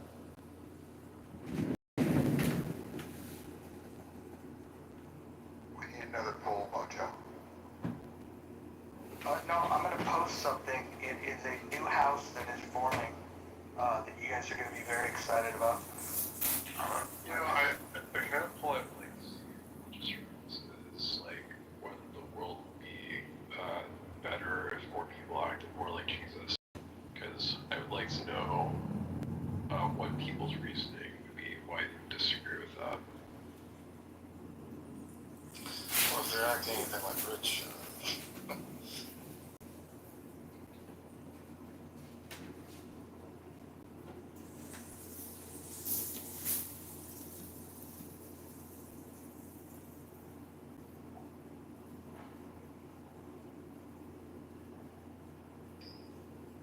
Rod, you think if you woke up tomorrow, you think you'd wake up as a different person? What do you think it is? Wake up and come in and you guys are right. I'm so sorry. You think that's a possibility? I just want to say hi to Don.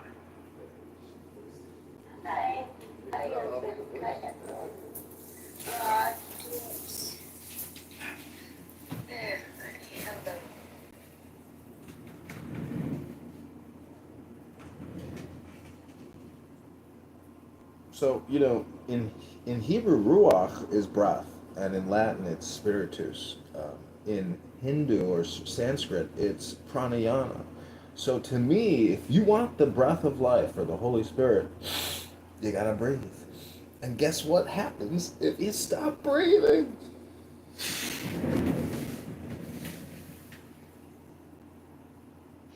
another guy that might be good to have a YouTube channel. He's got a lot to talk about.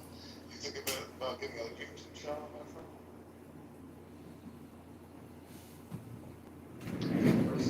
You know, the only reason I think to go back on the YouTube channel, I'm the guy. Well, I'm talking to Congressman. That's okay. Oh, okay. Yeah, I'll let you. I believe he has a YouTube channel. Necker, why would you think that he was talking to you when he specifically called somebody else out by name? I'm sorry, I'm reading the comments. So, anyways. Multitasking. Oh, you already got a YouTube channel, huh? Congressman? Yeah, I've been filming Clown House for close to 6 years, and if you just go through my shorts, you will see so many Clown House conversations that it's unbelievable how I've been able to transfer Clown House directly into YouTube, and the accounts are growing, and it's just fascinating, because I can only stay for like a couple seconds when I watch one of these clips of a YouTube clip of Clown House Run, but the amount that I have put up is truly mind-boggling. How many? It's over 20,000 Wow. across YouTube and Instagram. On YouTube, I think it's like near 10,000 plus, and Instagram is close to 10,000 too.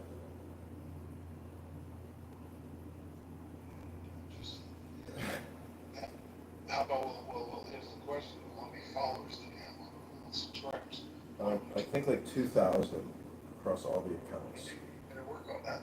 You need to work on that. Oh, I'm working on it right now. Go to my profile, and then you can get my YouTube link to watch my YouTube account, and you can see Clown House in a retrospective recap. I'm a filmmaker, and You're right here. I am projecting a future deal with Netflix after having spoken with the beautiful Abby, the world famous Sheldon Adelson lawyer from The Venetian. I hate to spread that gossip, but it's true. And she has introduced me to a Netflix executive who knew Adams. Anyways, I'm just kidding around, but yeah, that's my YouTube account.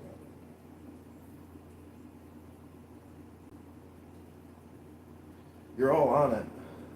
Every one of you. America down there, Randy, Wallace even. Wallace barely speaks. Wallace is one of the best listeners on this app. We have had an awards ceremony, but I'm just wondering, like, if anybody that on this app has impressed you with their listening skills.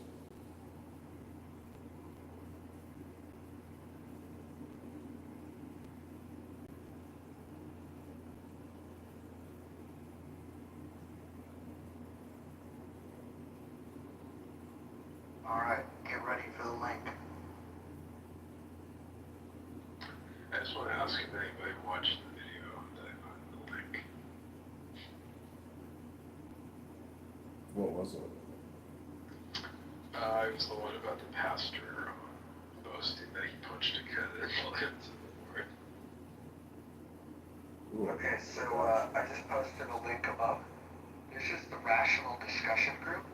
It's gonna have rooms at the same time as the Critical Thinking Forum, and we'll use the same room titles that they use. Same time, and yeah, we'll just we're just gonna basically recreate this, and without creating a you will not have to download Facebook. Yay! Can we also do like a segment in the Rational Discussion Group where we actually, cross stream Gary's room?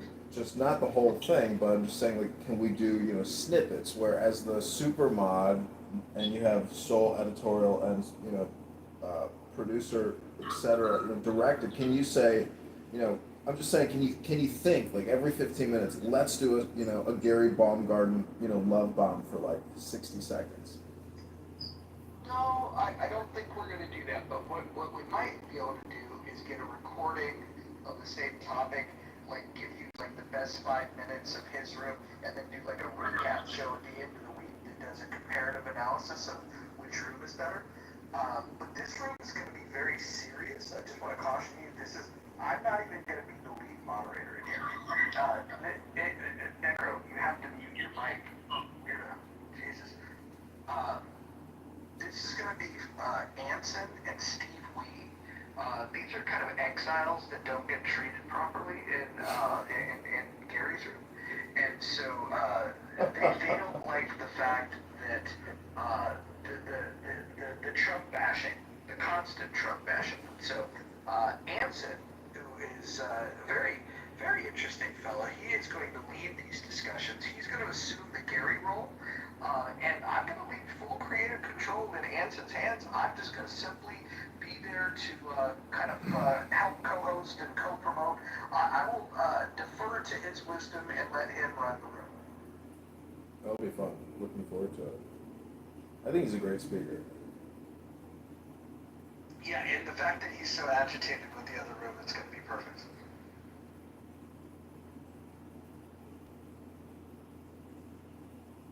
Well, you know, there are clicks on this app, and having had many accounts blocked and deleted because of some of these clicks, you know, I just think that one of the reasons why they may dislike my presence or my activity so much is because my recordings, I think, in a way, document a tendency which is not complimentary.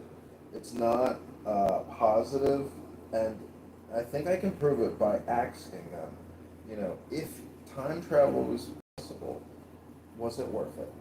And in hindsight, in retrospect, opportunity cost analysis, I think they would have to agree with my, you know, prognosis, my analysis. It's just my opinion, but if all communication is projection, you know, and I'm reverse engineering over here with my projection right now, I mean, it could be correct. It's just a hypothesis, though, and my opinion. So, Congressman Kitover, if you had the ability to utilize software to go through all of these hours of recordings that you have and told it to sort by user and create a best of and a worst of for each user, just like maybe like a, you know, like a 4-minute clip of the best of, who do you think would be the most embarrassed to hear their worst of clip?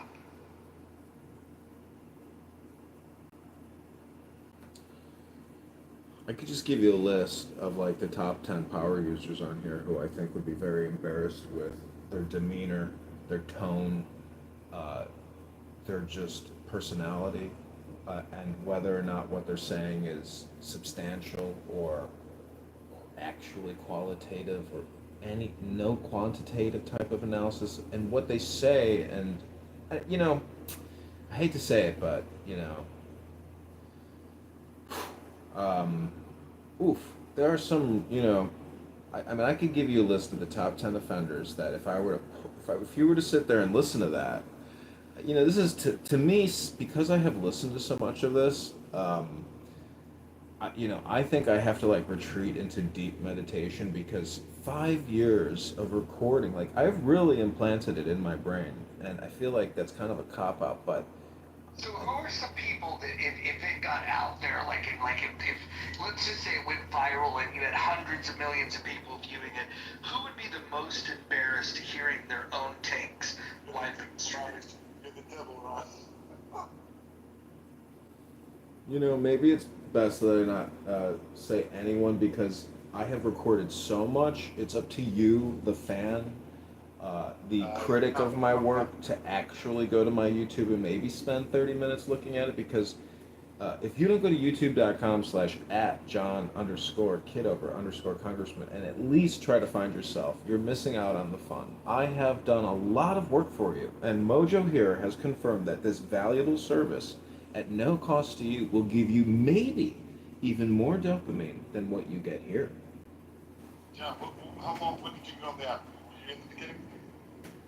Yeah, I think November or December of 2019. Wow, yeah, I was right there, right after. Wow. Do you mean 2020? No, 2019. Oh, here's one, early one. Well, hold on, but in 2019 November, it wasn't even Clubhouse. It was Talk Desk. Well, I know my best memory of this time Talk show. is March of 2020 because of the pandemic, and they shut down all the bars in Chicago on St. Patty's Day. And I'm pretty sure before that, I was using it, going into like December of that winter because I bought a building in December of 2019. And when I got into this building, even prior to that, in my old apartment, my friend Todd, who got me on this app, who owns marijuanadelivery.com, because I sold him marijuanabusiness.com, that was my invite. And he was like, "You got to get on here. I'm literally talking to Elon Musk. I'm listening to Elon Musk." I was like, "Oh my God." So he sent me the invite. First, there was a problem with getting that invite. Anyways, I'm pretty sure this is like an EOD or a start I date. think you're talking about 2020 though, because the Elon appearance was right around the end of 2020. Yeah, it was in 2020. Well, when did the pandemic? A year off. Did the? Well, so it depends on what you mean by when was the pandemic. Oh, you might be right. Yeah. So the lockdowns started coming, during 2020. Yeah, you're right. But they were, but anyways, it would be impressive if you were on here in 2019. It's not that it didn't exist; it just didn't exist as Clubhouse. It was talk show. So, John, you found, how about this character that got the black mark on, we got that warning plenty of times? Name the top 3 people that got, what was that black thing that they used to get when they get warnings from Clubhouse? What was that? Like a black mark, right? The black badge. Black badge. Yeah. That basically meant that 5 people that you were following have that person blocked. Right. Well, there were, Raj, did you have that, Raj? Well, it's unique to the person. So a black badge isn't just visible to anyone. It was specific to the people that you follow. If a minimum of 5 of the people that you follow have somebody blocked, then when you go to that person's profile, it would show you the black badge. It might show somebody else not the black badge because the people they're following might not have it blocked. But it wasn't wasn't Clubhouse giving something like that as a warning? It wasn't just followers. It was that you got a warning. I'm not saying you specifically, but someone on Clubhouse would get that directly. No, the black badge was simply a signal giving you a social clue that your friends are saying that this person is bad. Because this guy, you remember the guy, right? He had that business from all the freaks in there, claiming this and that. JT Fox or Tim Hart? Yeah, that guy. So Congressman John, you got a lot of clips of that guy, right? Because No, I don't have any clips of JT Fox when he was on this app. I knew it. I knew you wouldn't have, for some reason. See, I've upgraded my filming techniques to use like a lot of tripods, and this is actually more new than compared to what I was doing, was just filming myself interacting with Clownhouse. Now I'm actually filming the screen on a primary cell phone, using an anonymous account, talking to you on a different account.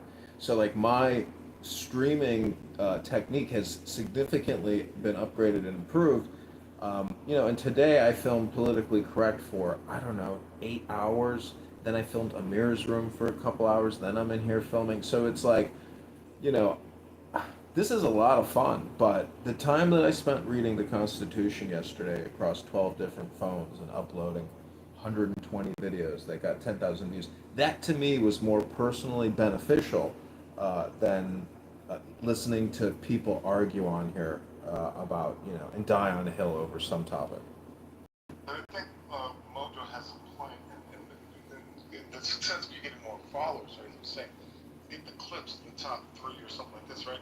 Right, Roger, I think that's more appealing, because when you start to speak about these 20,000, nobody's going to go and listen to all those. So I think you need to find Well, I don't think what he needs to do is anything. I think he's already done the service of recording all. I think someone else should take on a passion project to do something with it and make it actionable and more sortable. That's what I mean, exactly. What do you think of that? Right, Congress? Well, I've spent the past 48 hours fully updating every single YouTube profile. There's over 30 YouTube profiles now that are filming and publishing regularly Clubhouse videos. Many videos after you live stream go to private, so you have to build up a queue and then mass change visibility from private to public. And then I have to add those videos to playlists. And then I have to update the description. So none of the titles are dynamic. If you went into every video and looked who the main primary speakers were and put that in the title, you could build a better searchable, index in YouTube. People can file privacy complaints against my work, and if I don't, I have to delete it. Like YouTube has basically a 0% tolerance policy for complaints. And I've had many YouTube accounts get deleted with thousands of videos and years of work. That is very demoralizing, but in every war you lose a pawn. So it is a fun game, but I do think this is just like a linguistic game, and you're all involved in it, whether you know it or not. Yeah, but you get what I'm saying, Roger, for finding someone to make a passion project to make these clips, not everyone, but the top, whatever, 20, 30, 40, more likely that people will want to click on it. What do you think of that? To me, the quality sucks. Like, I'm looking at 15 phones filming this room right now, and it's like, if I was on the receiving end of my live stream, and right now I see no one from this room is actually looking at my live stream, you could give me real-time feedback, but most people don't live in the now.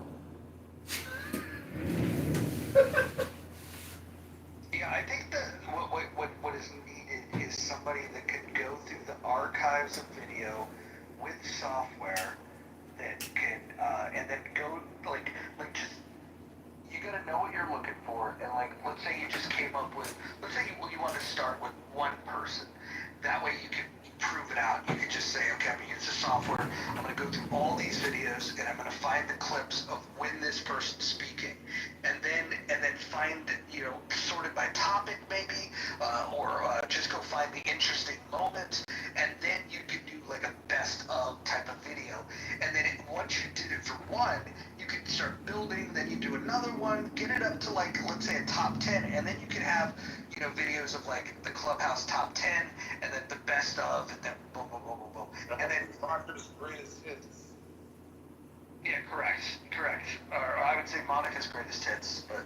See, I don't know if you've interacted with my profiles enough. Like, you're gonna have to spend time and go through all my YouTubes, because every YouTube's a little different. Nobody has time for that. Well, see, this is the thing. John, what I'm saying is I want AI to come through with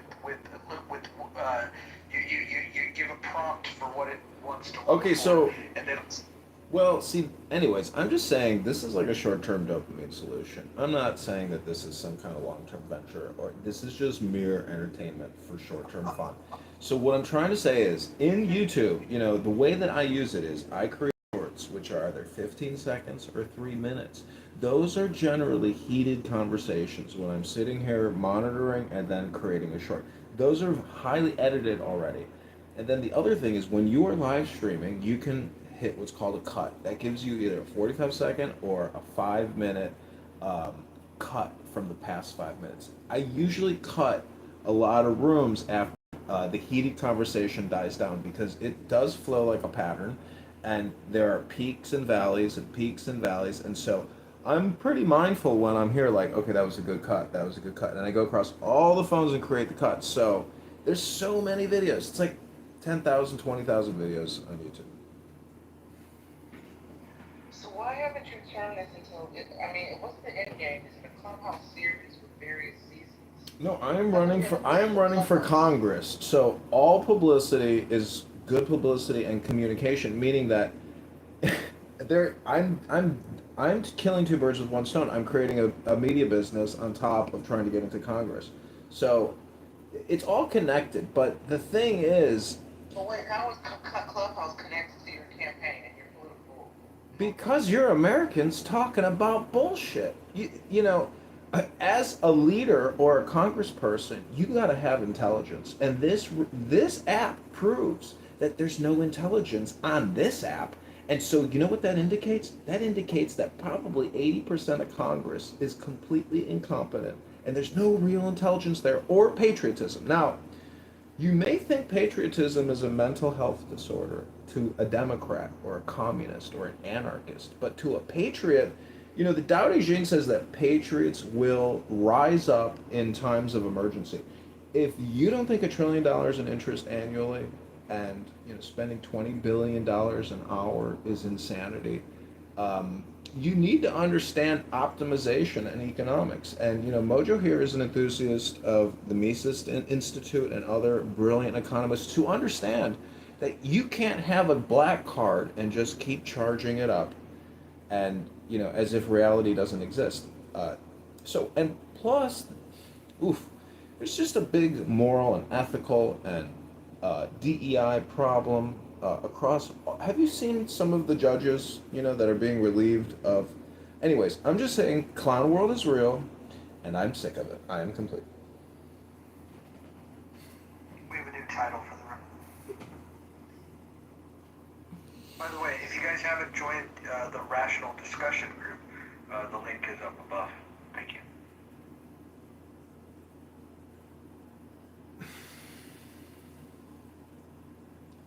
The Rational Discussion group should not be confused with the Critical Thinking Forum. What do you think is more fun, having news debates and news conversations, or just having non-news debates and conversations, and I think the debates with people that are trying to really sell you on the idea of anarchy are fun.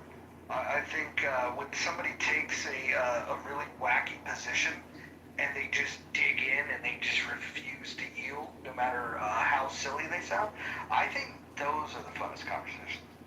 Yeah, I tried to join now, since for some reason I can't join. Do you have anyone in mind, Raj? What do you mean? Well, it's like you were thinking about someone while you were talking about that. I was just kind of throwing it out there. If that caused you to picture somebody in your mind, that's a you thing, not a me thing.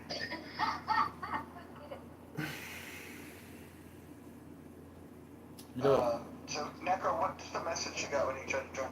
It's a red bar up on the top of the screen that just says you can't join this house.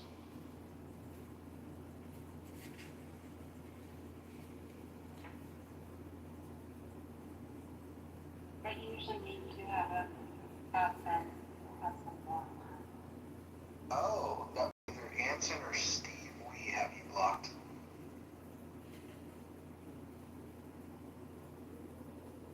You can add to the house and then re-add them. What did I do to piss those people off? I don't know. Probably your insistence on older women probably creeped them out. Me and my weird fantasies. For Steve to block you, you must be a douche. I mean, Steve gave me Casa de Appel literally today. He gave me, he gave me power there, so. Oh, it's you? You're not that girl? Yeah. I'm sorry. Oh my god.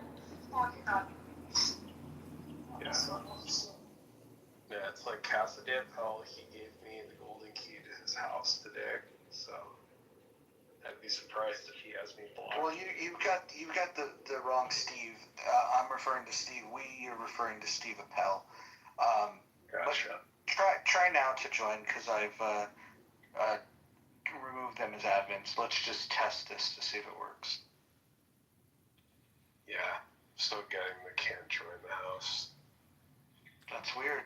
Necro, log out and come back in and then try to join it to reset it.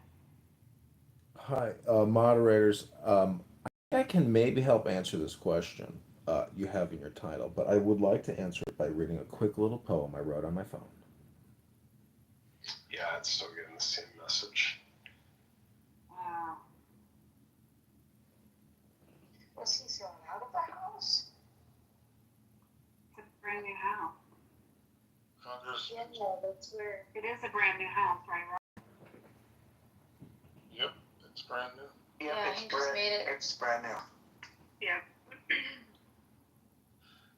Do you guys like the image on the house? I just created it with ChatGPT. I don't know if it's good or bad, or I'm open to new images for that house.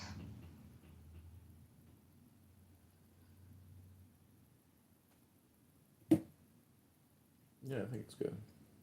It works. Actually, you should just use your profile, Mojo. You know, condition with the profile. Yeah, Brandy. Yeah, definitely stick to that Let's zoom profile. up. Let's zoom right up to the cigar in your mouth. Your PTR is proof that AI has increased significantly since your former iterative PTR. John, if you do the poem, take your time, okay? Take your time. Okay, this is the poem. Observe for yourselves the decay of the sense of sin, the growth of innocence and irresponsibility, the strange modifications of the reproductive instinct with a tendency to become bisexual or epicene, the childlike confidence in progress combined with nightmare fear of catastrophe against which we are yet half unwilling to take precautions. Consider the outcrop of dictatorships, only possible when moral growth is in its earliest stages, and the prevalence of infantile cults like communism, anarchists, fascists, pacifism, health crazes, occultism, and nearly all its forms, religions sentimentalized to the point of practical extinction. Consider the popularity of the cinema, the wireless, clubhouse, the football pools, and guessing competitions, all devices for soothing fractious infants, no seed of purpose in them. Consider sport, the babish enthusiasms and rages which it excites, whole nations disturbed by disputes between boys. Consider war, the atrocities which occur daily and leave us unmoved and hardly worried. We are children.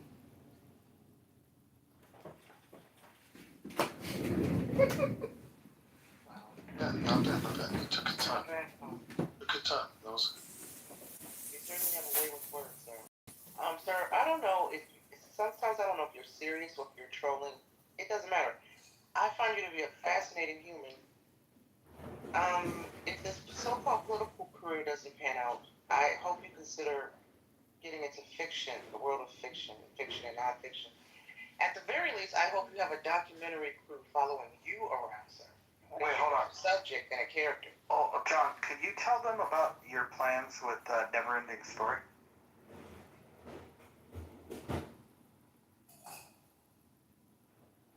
John?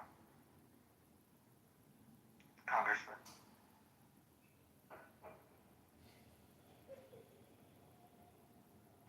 he just jumped out the window. What happened? That was his last poem. I'm the last dragon. That's the last poet.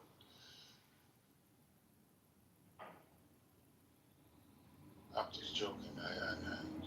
I used prompt imagine and I put in format and discussion.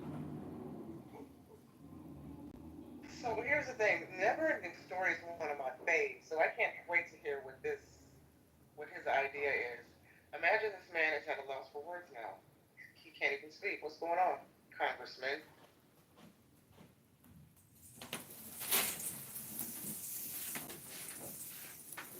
So, sorry if I stepped away. It's because I went to the kitchen. But yeah, you can always go on my YouTube Live to see if I'm in my office. What did you ask? Wow. So you have cameras set up in all throughout your house watching you? John, can you describe to them what you were going to do with the Never Ending Story? Yeah, my sister and I were big fans of that film, and I looked up the German book, and you know I've been to a lot of Broadways, and I was an actor in junior high. I played Franklin Delano Roosevelt in my eighth grade play when I was only a seventh grader. But anyways, uh, so I've been to Manhattan, and I've been to shows. I'm just like, man, if you could see the Never Ending Story uh, in Broadway, like wow, I mean that would be a long run, like, and it would be amazing if because I've seen all of those. I'm like, fucking Never Ending Story would be pretty easy based on, but it's not easy. I mean, The Lion King and all those things, they're all amazing, but Never Ending Story has enough characters and enough pre-built-in music and enough in that book to make an amazing theatrical performance. So a musical, a never ending story musical. Yeah, I don't know like about people that, go to Mr. Wicked. You could play, the witch in Wicked. The green one, I hope. Yeah, I think I saw it. I can't remember, but um, yeah, I mean, I think that, it is so, I just it is so exhausting listening to heated conversations. So I hope Rational Discussion Group because no matter what happens, every room essentially is like a sine wave. It's peaks and valleys, and so de-escalation it happens naturally. But I'm just saying that this is what communication is. It's yin and yang. It's the Tao. Time out, you there? Yeah, what's going on? What do you think about this never-ending story the musical, sir? I didn't see the movie. What? Leave me alone. My word, time out. Yeah, I didn't see a lot of stuff. I left Hollywood behind. When I left, I left. Yeah. I saw a Chinese production called Shenyun. Shenyun! And guess who funds Shenyun? It's the Epoch Times, which is an anti-Chinese, Gazette newspaper, and they published a lot of stuff on RussiaGate and all kinds of other things. A lot of investigative journalism, and they're an independent news agency. They are part of what's called the Falun Dafa, and they basically do Tai Chi outside of federal offices all the time, and they're very pleasant And people. don't they also go to like fairs and farmers markets and advertise this shit? Yeah, it's called Falun Gong, and it is a Chinese dissident movement which feels that they were murdered and butchered by the communists, which is true. And these people have serious grievance, but they do it so peacefully and so blissfully that you would think that their grandparents were never murdered.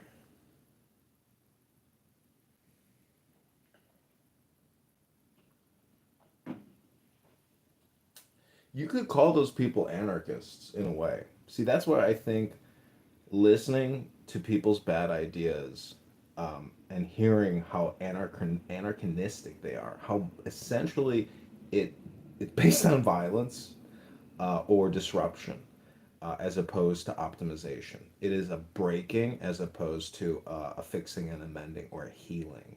So if you want to have real rational discussion group, essentially it is a psychotherapeutic group which does healing work, meditation work, but you could claim all communication is meditation. But is to me, all pleasant communication, is the desired state. And as a moderator, because you have that ability to censor, I think, a lot of the problems on this app is not just the speakers, but it's the lack of leadership or moderation, which wants to hear the bang. And, the bang is an epidemic in society. People are on this app road raging. And if they're road raging here, that means that there is a lot of built up anger in society that can explode at any moment. I saw a car accident today. One of the guys in the car got out to beat the shit out of that other guy. And, road rage kills.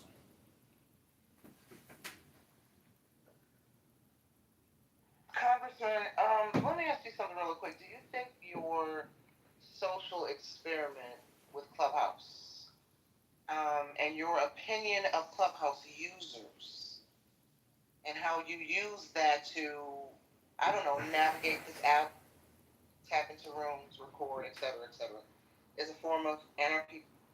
No, because I'm actually agnostic as to every single speaker because I want to like flush my memory of it. And so basically, I don't even want to have the same conversation twice. Filming a lot of conversations basically limit, you don't want to do redundancy in your communication anymore. So to me, the videos that I've created of people speaking, it's gone from my memory.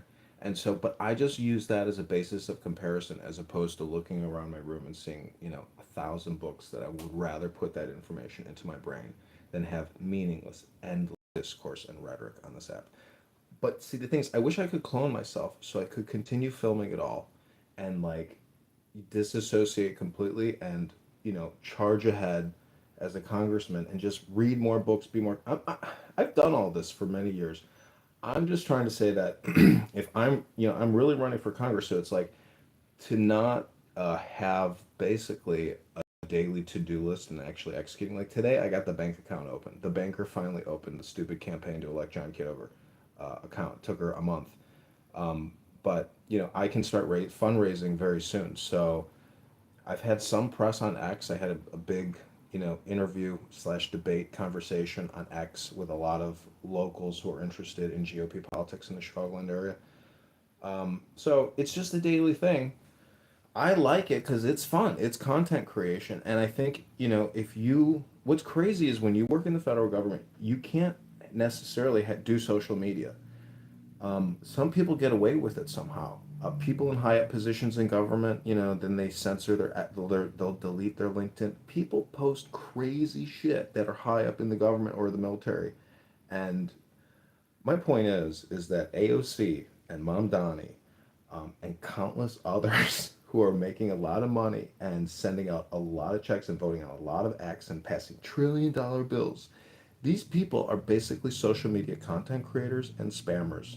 Their intelligence, their position, it's almost all DEI. It's not really based on economic intelligence, philosophy, ethics, or morals. It's more based on branding, modern marketing, that type of communication. So, um, I have to. Would you say that PTRs are communication? Yeah, 100%. It's a conditioning, and I really Take a look at experienced it. mine. Take a look at mine.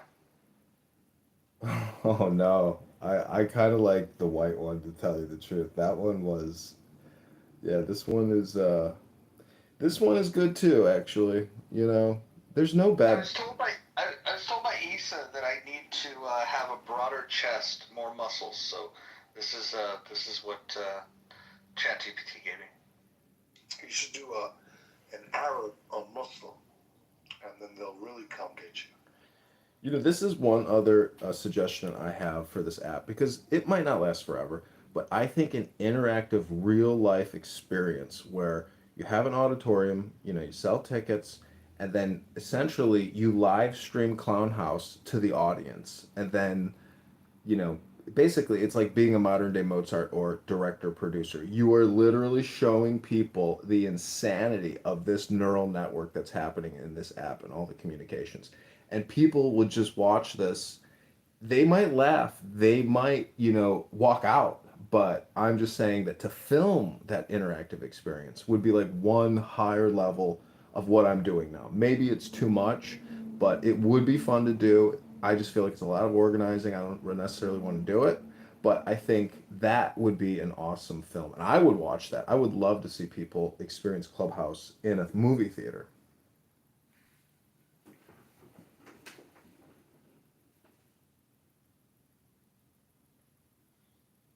I mean, this app doesn't publish anything. Have you seen their X account? It's like a debt. It's like a they don't market anything. It's just empty social media platforms. They don't publish anything. Like they have their town hall whenever. I mean, I'm just saying that there's no way that this app can really go forward, or maybe even maybe it'll get acquired. But when you hear and uh, Rohan, not Rohan. Who's the security enforcer with the mohawk? What's that guy's name? Joe. Joe Armenia or whatever his name is. Yeah, I mean, I'm just saying that. We call him Faggot Joe. Yeah, I mean, he has deleted a lot of accounts, and I've seen him pop in rooms and like audience and listen. I mean, I haven't seen him in a while, but like, how is it that the people who own this app and supposedly work on it day to day, like, don't actually use the app? I don't understand that.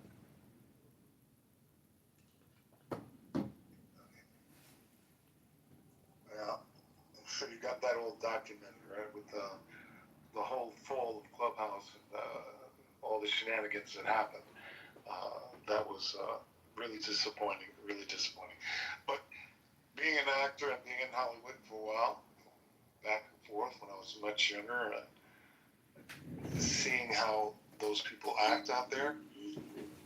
When I came back and during the pandemic, get on Clubhouse, it was the same kind of people, the same kind of people.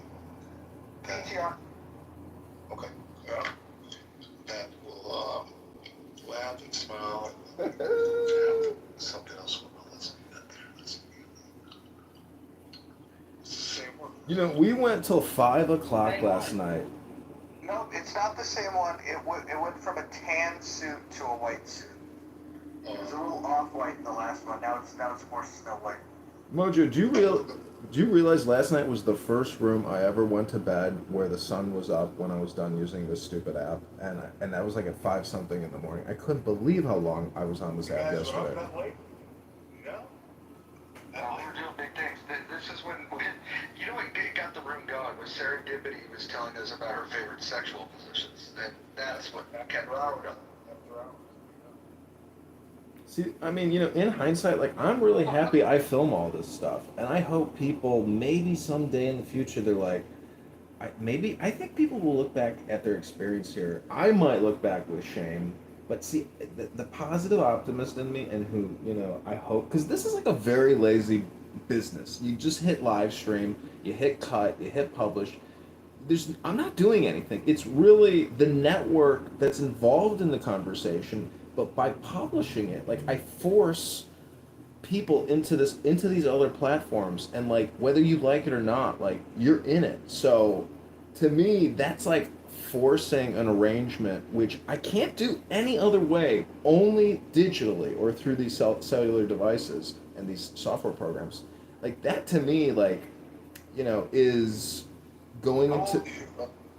I'm 42, but I'm just saying, any kind of business where you're like in the gray zone, um, I don't, whatever that means. I'm just saying that to me, what I think I'm doing is, you know, eccentric.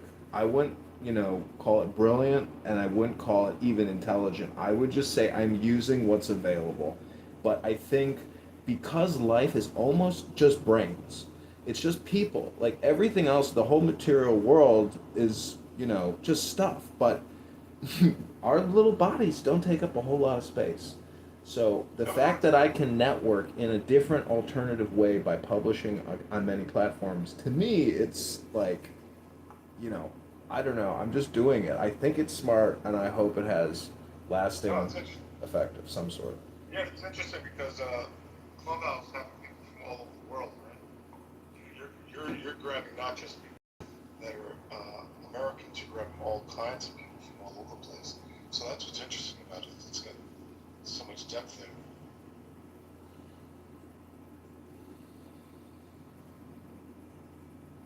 Yeah, I mean, if like the global communication revolution or global communication network means anything, like, this app is, you know, the case study for it, or X Spaces or other global apps.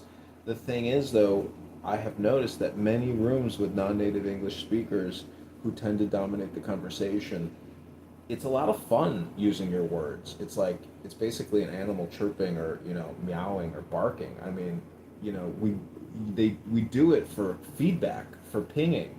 So uh, there's a lot of linguistic and communication, like, axioms or principles.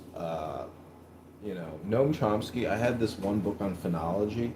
To me, it looks like bullshit. You know, all these mathematical equations about linguistic communication, and like turning it into math.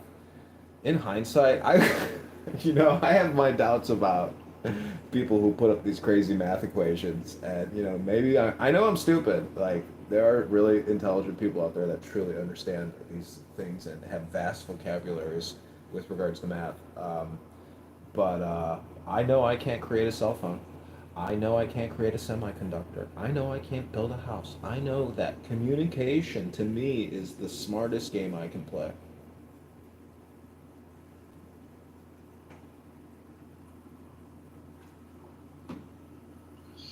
Roger, you should have him come on your show every once in a while, huh? What do you think? He is. Oh, okay. Okay. You got a specific title for John? John the Congressman? You have to understand, up until Clubhouse changed their rules about allowing anonymous accounts that couldn't get kicked out of the room, John was one of the most unliked people on this app. Yeah, he was. And then what I reconciled was the idea that, okay, because he streams the rooms, right? And a lot of people would complain and they would say, hey, you don't record the rooms, but it's being streamed. What could you do? So then it would be like, okay, we'll just kick them out. And now that you can't kick it out, it's like the app is saying that they want this to happen. So, you know, you can't fight reality. You just, okay, it is what it is. So you just tell people, hey, look, these rooms are going to be streamed. It is what it is. And so, but we tried to fight it. John will tell you, we really tried to fight it. Yeah, and I fought back a lot. I mean, I've really dedicated an insane amount of time to this app, creating accounts, creating rooms. You know, I love to complain like Monica, but I know how much you love Monica. I love Monica too. Actually, the amazing thing is like when I hear the hate speech stuff and the random usage of profanity and constant random usage of profanity, that to me is just so like mind-numbingly brain damaging that I know that books are my salvation, and a lot of people profess all or nothing positions, but they're not reading to me from a book. And I got to tell you, when I read a book, I am so impressed with how much more intelligent that communication is than what I hear on Clownhouse. Yeah. Oh, look who's back. I've always been. Oh, So, have you repented, Rich? No, I'll double down. Damn. I love that Monica doesn't know the truth. Monica, because she comes in here just for a second, right? I think she's trying to tease you, Roger. She comes in for a little bit, teases you, and then she runs away. Well, then she goes into other rooms and like espouses like racist ideology. Something she hates black people. Wait, you're new to the story, Tom. Oh my God. You didn't know that Monica hates black people? Rich, let me. Monica does not hate black people. This is. Okay. She thinks that white people are superior. Sorry. She hates black people. Yeah. She hates white people too. How about that? No, she thinks white people are the greatest things since sliced bread. No, hold on. I used to have a $500 bounty if anybody could produce one single instance of a screenshot of something that Monica said that was racist, or an audio clip of her saying something racist. And when I had that $500 bounty, nobody collected it. Nobody collected. In fact, the only person that tried to collect was Hakima, and Hakima, he PTR'd a photo that she had PTR'd where it was an image of a ghost, and it said, "This is some boo sheet." And Hakima said that the ghost with the sheet over it was clearly a reference to the KKK. Oh, you guys aren't part of the clubhouse or the chills and Discord, sorry. You guys should see all like the neo-Nazi Twitter propaganda shit that's on there. It's amazing. That's why I call her a mud shark. Is because she talks about mud shark white women who fuck black people. Yeah, I know she is. I think she's like Pepe. She's trolling, but I think like part of it all down. Pepe's probably a racist. Richard. Okay, Dawn, have you not seen Monica put racist shit in the clubhouse Discord? Come on, our children's in Discord. No, I have not seen. So you haven't seen like the neo-Nazi Twitter accounts that she like puts on Discord? That you click on it and you're like, oh, this is pretty effective. And then you click on the Twitter and you go look through it and it's all like the neo-Nazi propaganda. No. Oh, okay. I really haven't. So, Are you doing the hey, big girls are beautiful thing right now, Don? what does that mean? It's like where women just like, see a 400-pound girl and they're like, she's so pretty. They said, No. you just taking Monica aside because she has a badge. Wait, hold on. It's easy to tell people that so-and-so is a racist. It's much more difficult to prove it. Why don't you give your best piece of evidence? I'm not in the Discord. I deleted the Discord. So what you just said was that you have zero evidence that Monica's a racist. Anecdotal, that's all.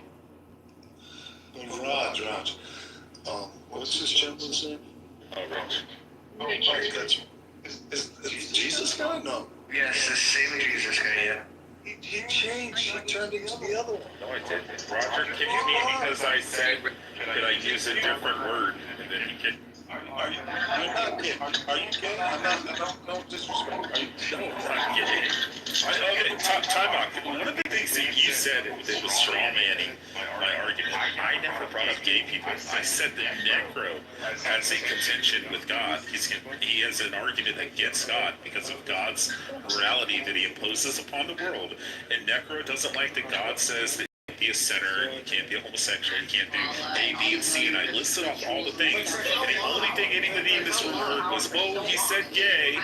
When I said you can't be a fornicator, a liar, an adulterer, a murderer, You know what? You just don't have to. yeah, all the pro-LGBT people were like, oh, you said gay in there. I said you can't be a sinner and enter the I'm kingdom. not listening. Just have fun. Just have fun. Fun, the way you know how to do fun, right? I don't know if you got it like that, but if you just have fun before you read the Bible, it will influence your perception of what you read. Yeah, this life is fleeting and meaningless in the sense that eternal life is forever. So you're going to live 100, 115 years, that's it. And then you're going to die, you're going to stand before God. God's going to judge.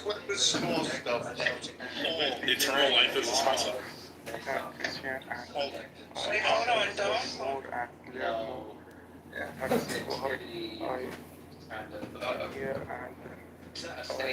Do you mean just if you're God, or do you just mean in general you shouldn't make laws over subjective opinions? I think that's a good general rule, not just like a only for God. I think nobody should make subjective. So why do you think, like, do you live in California by chance? Wait, Paulus, before you answer that question, can I ask you to put me in the queue, please? Oh yeah, that's nice. Okay.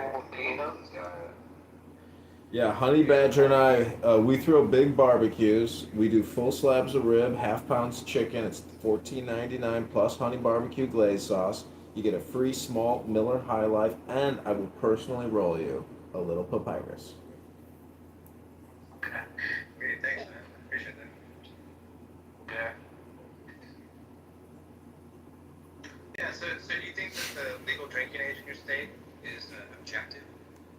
I think it's based on welcome to the debate, I guess. And yeah, I do see you in the room, so I appreciate you being here, my friend. It is a little hard to understand you, but you're welcome to be here and just try to learn what you can. There's a lot of smart people that come to these rooms, so it's good to have you, Abba. Yeah, Chenadu, go ahead and say something that's going to be, yes, go ahead, Chenadu, please.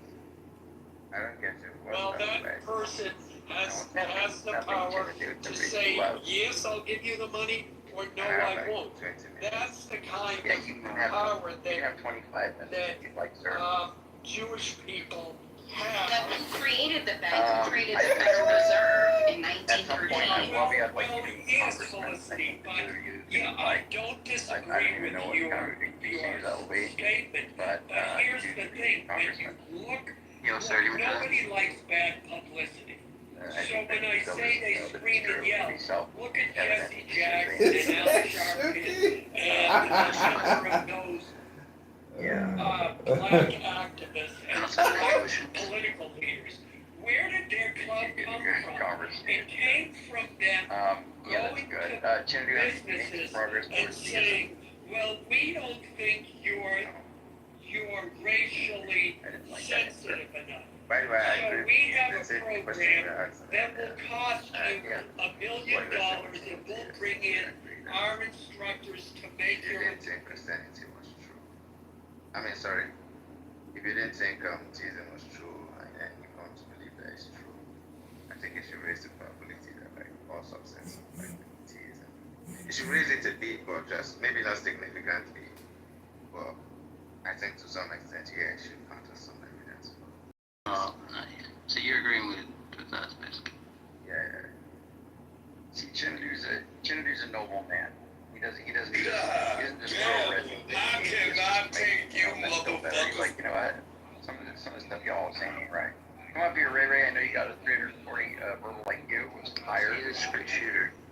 You got a higher IQ than Webby. Webby's got 100. I was just coming on stage to say I've never met someone as depressed, as kind of chronically online incel as Webby in a long time. So I'm happy to debate him.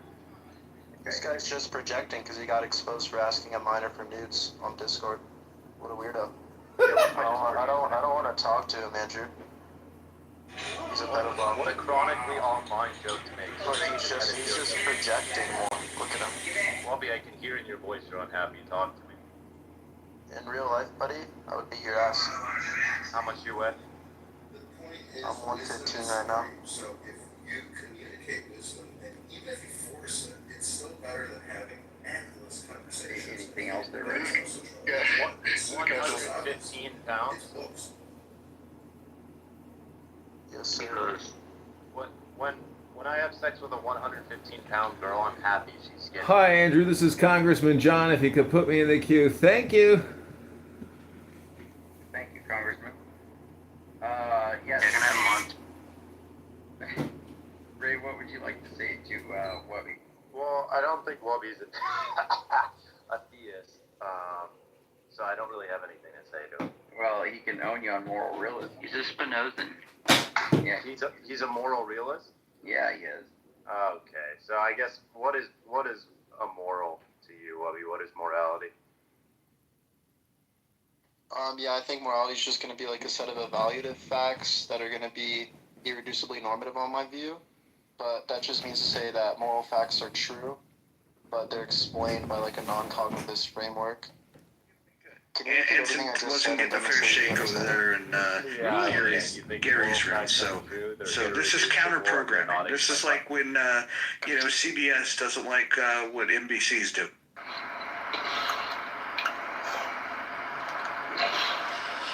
Roger, did you say a little Astro when you went in Steve's room? Cartel? I did. Yep, I certainly did. And did he apologize to you?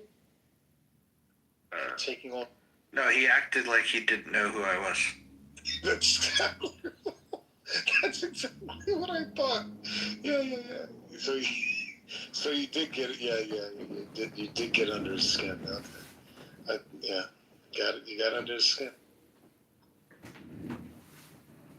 Don, your mic's open. Not sure if you intended that. Is he? I didn't know that. I'm sorry. No, it's okay. You weren't making noise. I just didn't want you to do something. Like, you might have decided to go pleasure yourself, and then we would have been listening in, and I didn't want to be that guy. I'm putting dinner away. I made dinner, and I'm putting the leftovers away. I just finished, so thanks for telling me. Yeah. I'm here for you. John Kitover of the 16th District of Illinois. All debts contract the U.S. Constitution, Section 2 of the United States, Section 1. Alright, guys. I'm going to get going here. I'm going to watch some TV. But keep your eyes out. Tomorrow should be the first episode of Rational Discussion Group.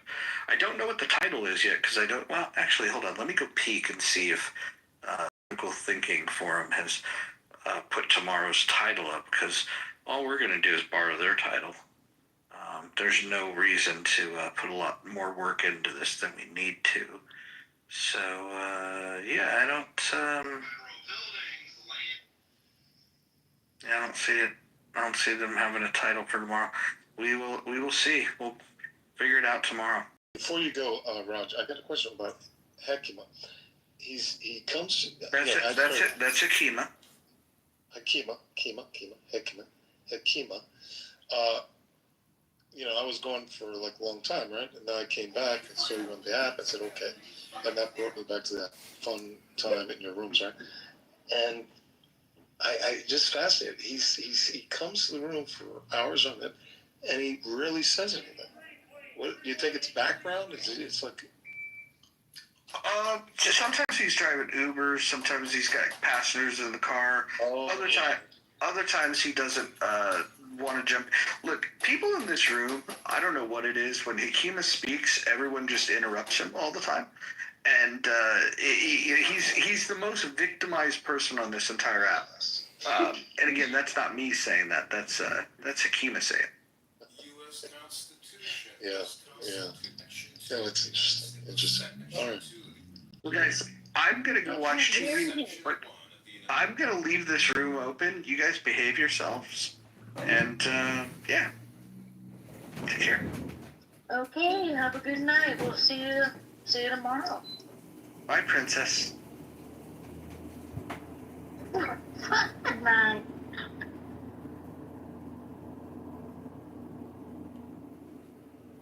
Easy to figure out, right? So once you get that down, then you're gonna find like they really don't turn well. They kind of turn like kind of retarded because the engine is low and in the back, as opposed to in the front. You want the engine in front of your crotch, ideally, and low, not behind.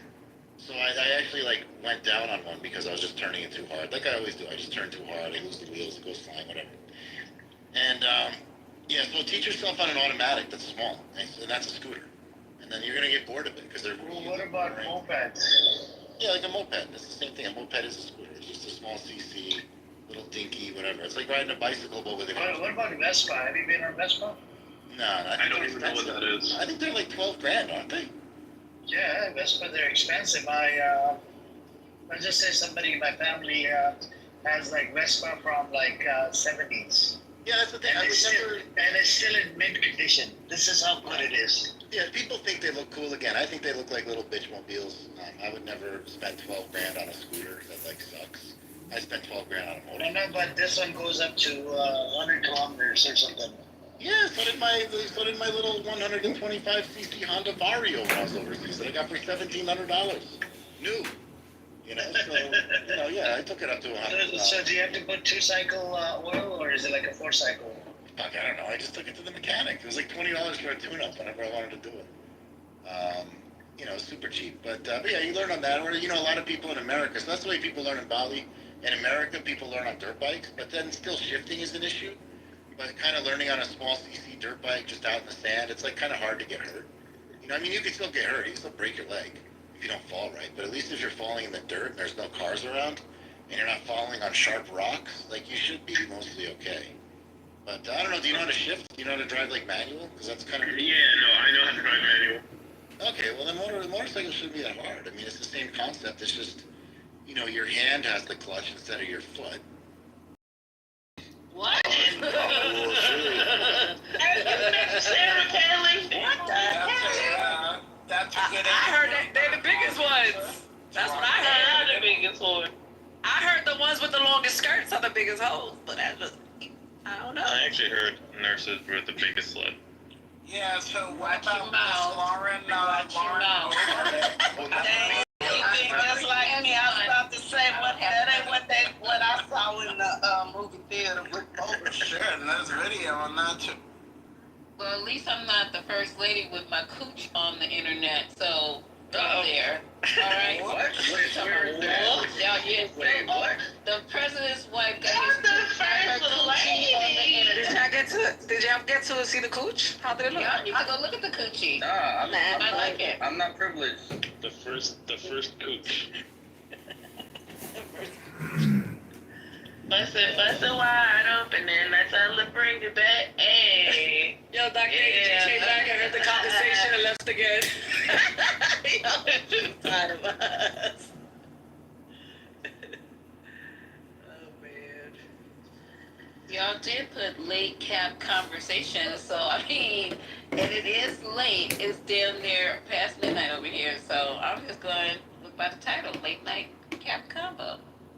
So anyway, outside of President Trump, okay, so we find some common ground because we all lost. I'm serious. Is there any maggots y'all want me to bring up? Everybody in the country lost. We all lost. Okay? So now that we're all losers. Is there any maggots that we have in the goo? Because I don't really know who's MAGA, who's not. Do y'all know? No, I don't see any of my peeps down there. Yeah. Oh Lord. And you guys, Now you a MAGA. Look at this. You see, yesterday you was a MAGA, then today you say I didn't vote for Trump. Like, what the fuck is wrong with you? I never voted. He's independent too. You look like you was scared, you stupid. I've been there for Sit years. your sweet ass down somewhere and stop it. I think you guys need to be a little bit more patient because Your I've never seen. pink Cuban, Dominican, Puerto Rican ass. You don't even know what the fuck you are. Right. Every day you claim another country. I heard you Mexican too.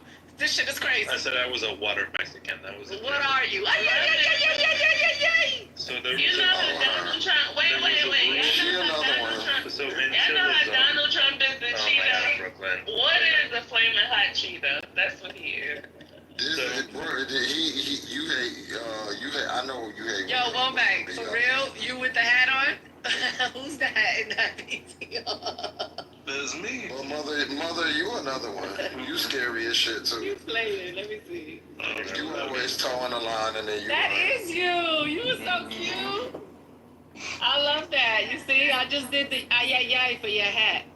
So Mel, you're missing an inside joke from Chillism. Womack is the only the half Mexican I like. They were calling all the Caribbeans water Mexicans, I know. and that's why I said I was a water Mexican. That's what. Girl, you Mexican. Rep your set, girl.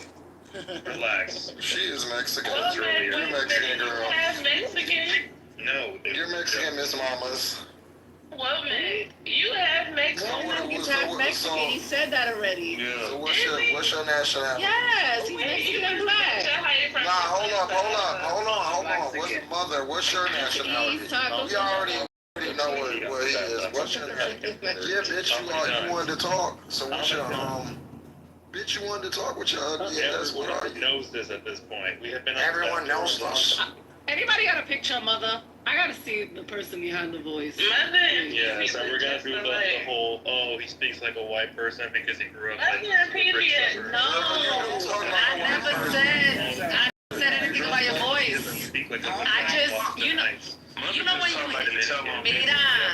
know when when you hear somebody speaking and then you see their face, you like, yo, their voice don't match their face. So I was just wanting to see your face. That's it. I'm not making fun of your voice, bro. Oh, I thought we were. Must be the ass that they tell face I need a tit drill. Put up a kid photo. I hope Mother's blacker than everybody in this room.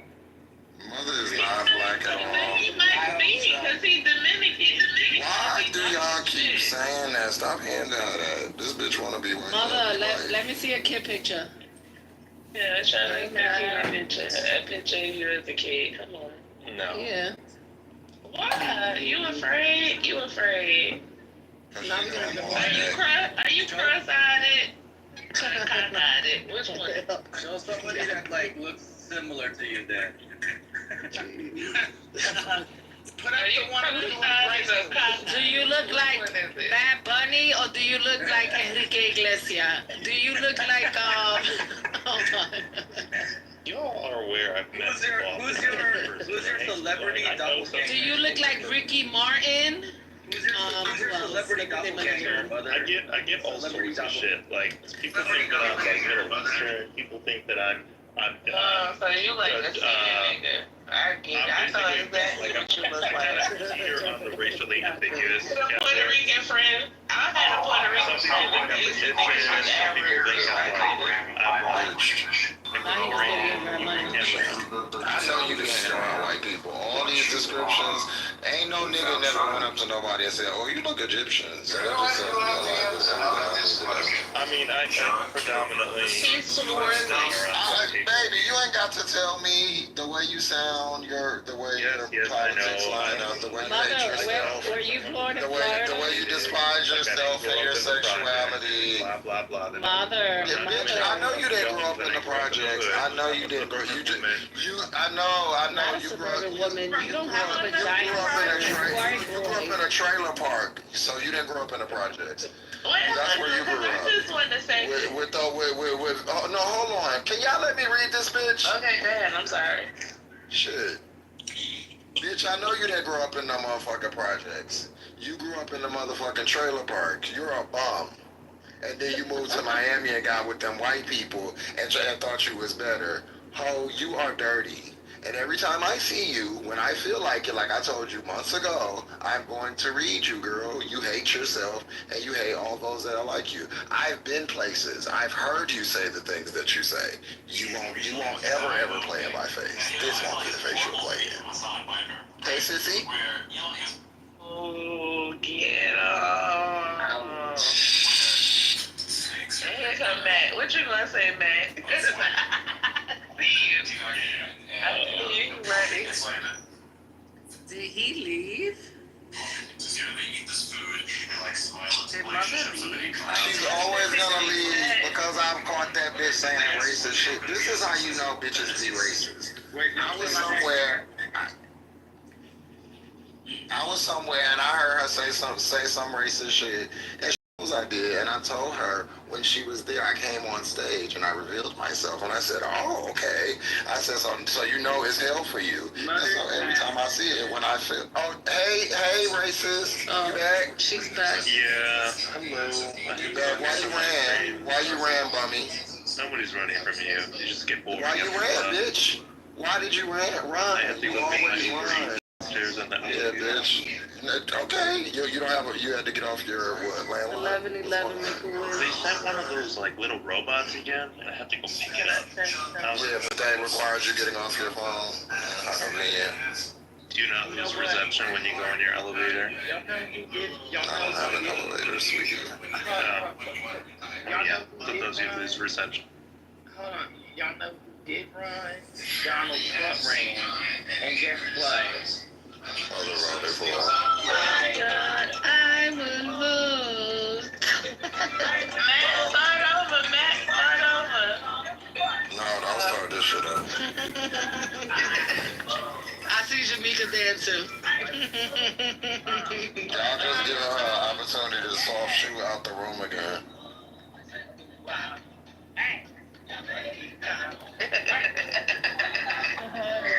I can't with you. That's what happened. Get our boats together. Look who wants. So before you ran away, Miss Thing, we were talking about how you say racist stuff about black people and then come hang around them and try to kiki with us. And then you run when you're addressed about it. Hello? Yeah, I'm not even gonna waste my time engaging. I know you're not. We read the same shit on repeat on the stuff. Yeah. That's gone to shit.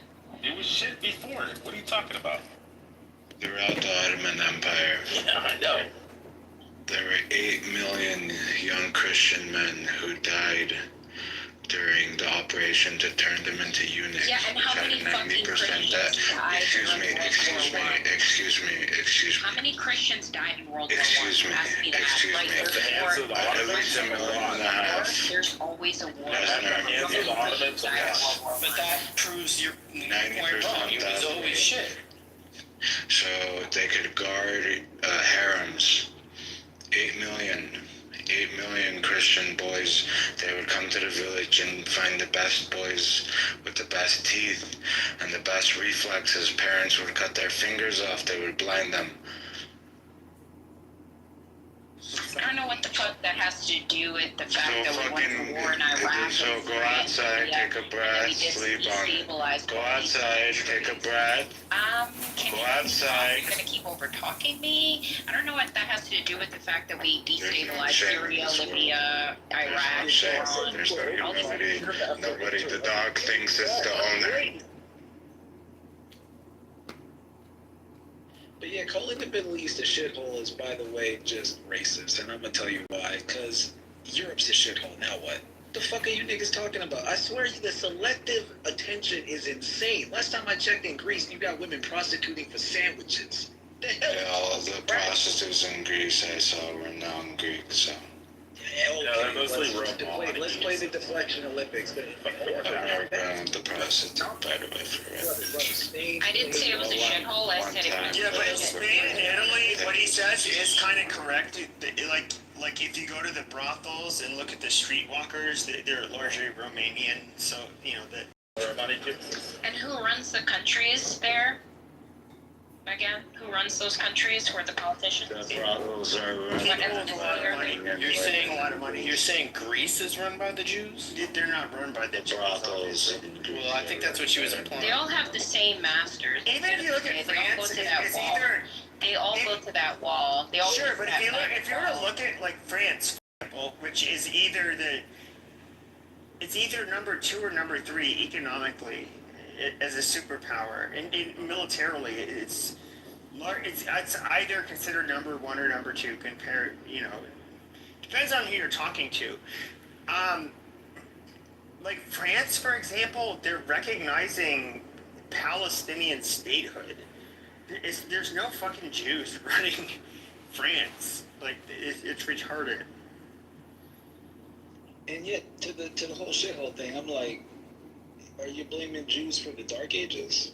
Or how about first rights when kings used to fuck dudes' wives when they got married? Like, the Western Europeans. That's why God sent the flood according to the Bible, because that was first rights would fuck the wives.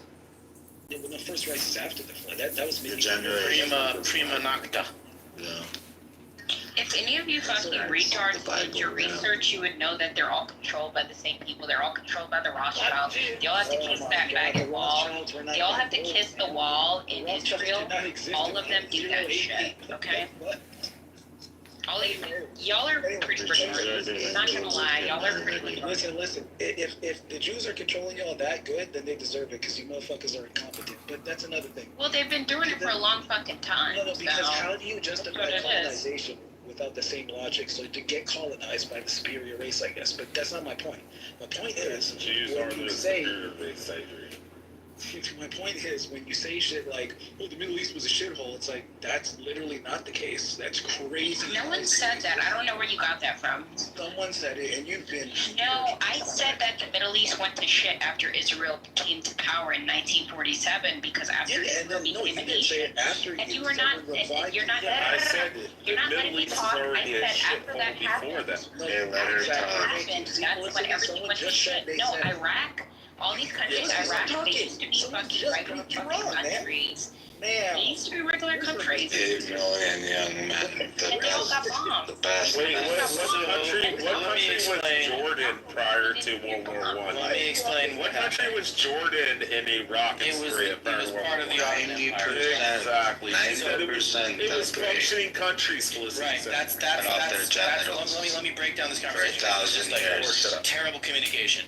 So Felicity said the Middle East started becoming a shithole after Israel was created, and then other dude said it was a shithole before that, or maybe always a shithole.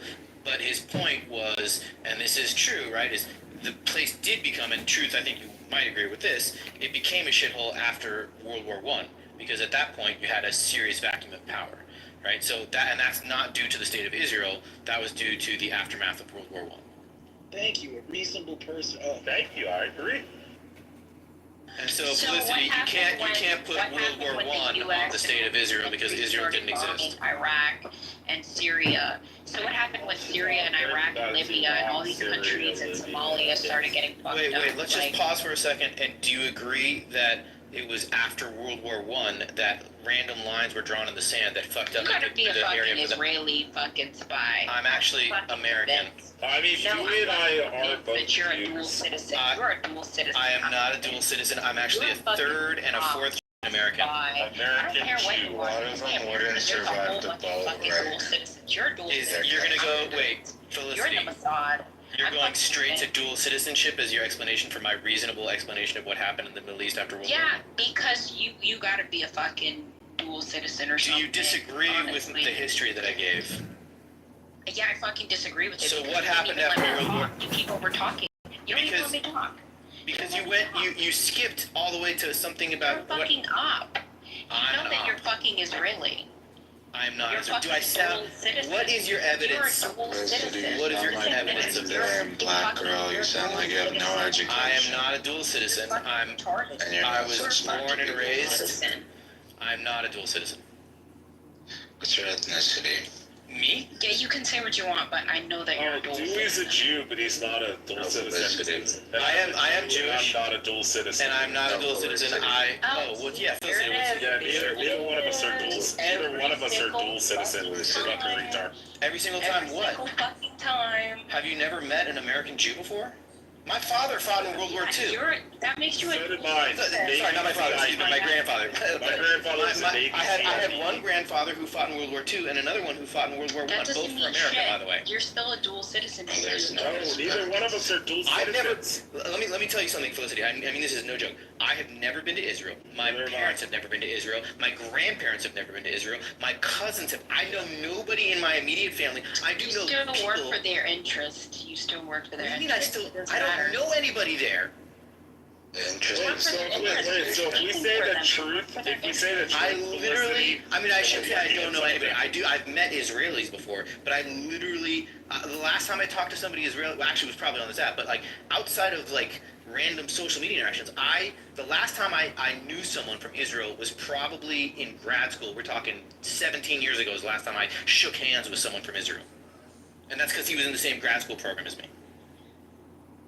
And really, outside of Wait, like you're not cordial, yeah, and I was gonna say, and outside of cordial, like we're in the same. In fact, the two people I made good friends with in grad school, one was an Israeli, one was a Palestinian, and we became friends because the three of us would smoke.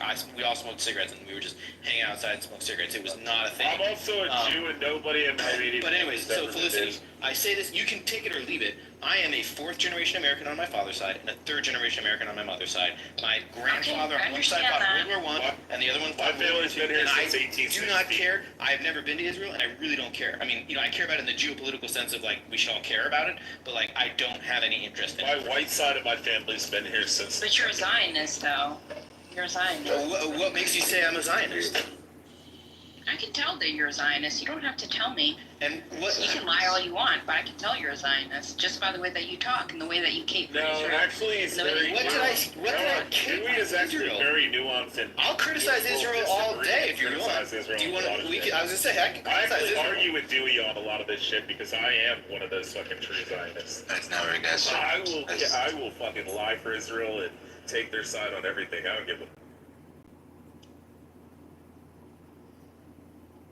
So you're mischaracterizing him and forgetting about me. Oh yeah, you're a Zionist. It's the speed at which she mischaracterized me is interesting. I know. It actually it makes it difficult to take I'm serious. so American. I'm fucking dipping skull fucking extra mint right now. That's how There's American no room for Zionists in America. We fucking hate you people. It's a long and cut too. It's a especially light blue can with the and for the young generation. Did you say especially Gen Z? Fucking hate. Yeah, especially Gen Z. We fucking hate Israelis. You're a fucking Look that child. shit. Look that shit up. Gen Z is the most fucking anti-Israel generation that there ever was. Congratulations. I'm about to go eat a bacon cheeseburger too, just so you know. Much credence. So I'm playing this dip out of my mouth. Thank you. So, anyways, Now we know. back to the actual conversation. So after World War I, you had England, France, the European powers drew random lines in the map, right? And that's when the Middle East got fucked up. More Zionist lies. It's okay. we know the truth. It's okay. You can go on Twitter and you can Hey, find out the truth. Dewey, what did Palestine look like before the But you can go on Twitter and you can find out the truth. Twitter is the source of truth. Just look it up. Well, you can go on TikTok, you can go on Instagram, you can go really anywhere on social media, and you can find out the truth about the Zionists. What I just described was at the end of World War One. Do you agree that at the end of World War One, European powers divided the land and drew lines on a map, and that's what made the modern nation states in the Middle East? I can tell you this much: by the time World War One was happening, Hey, Felicity, do you Zionist believe Jewish in the bankers had words of already taken over Felicity? Europe. Felicity, shut the fuck up, you whore. Listen, do you believe in the words of Mark Twain when Mark Twain went to fucking Palestine and he said that it was a desolate fucking dry land that nothing would fucking grow there? What does I it look don't like give a today? fuck about Mark. What does it look like today? What do you do? I know, right? Mark Twain took a trip to fucking Judea and Samaria, old school Palestine, and he was like, "This is a desolate fucking dead land that the people have not done anything with the fucking land. That nothing will ever grow there." And then the Jews come in and they make this fucking beautiful fucking lush green fucking area. It is. On the Ottoman. I don't know what the fuck that has to do with what I was talking about. Oh, it was a desolate fucking shithole prior to the Jews It's showing pretty up. weird. Actually, the north was mostly swampland. It wasn't. And again, this is not Israel or whatever, but like it's an interesting engineering feat, and it's not only happened in Israel. There have been other swamplands that have been converted. Wait, Dewey, you're saying that people with the highest median IQ actually did something with a desolate, dead land? And made it prosperous? I mean, that's what happens when you get funded. The highest like, median IQ of any welfare ethnic queen. group That's on what Earth, happens. 115 to 117. Just kind of things kind of come to you, you know. Converting a swampland into arable land is not easy, and it is an interesting engineering feat. That again it's comparable to like the engineering feat of New Orleans at the same time to create the levees, right? It's interesting.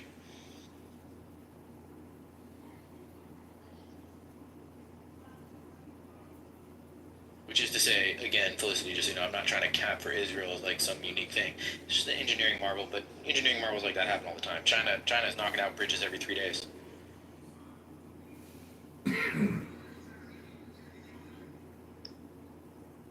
Notre-Dame de Paris. But it is easy to Anyways, fuck argue. Israel. Oh, sure. I would say it's easy to argue from a historical perspective that at the end of World War I, was it the Balfour Agreement? Yeah, the Balfour Agreement.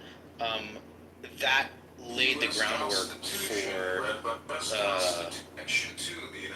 almost the rest of the next century of wars in the Middle East.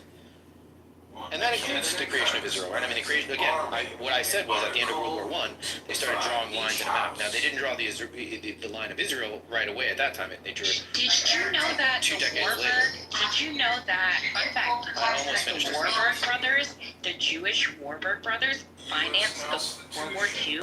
Paul Warburg financed Germany, while his brother financed the war in the U.S. So the Jews were financing both sides of the war. Yeah. So that's what they do. Like, but you don't want to admit that because you're full of Zionist lies. What does a Jew doing something have to do with the state of Israel? Because they're fucking Zionists. That's what it has to do. Can you be Jewish and not be a Zionist? No, because over 90%. Wait, this is an issue. Over 90%. Are fucking Zionists. So wait, you cannot be a Jew and you cannot be Jewish and not be a Zionist. They are synonymous.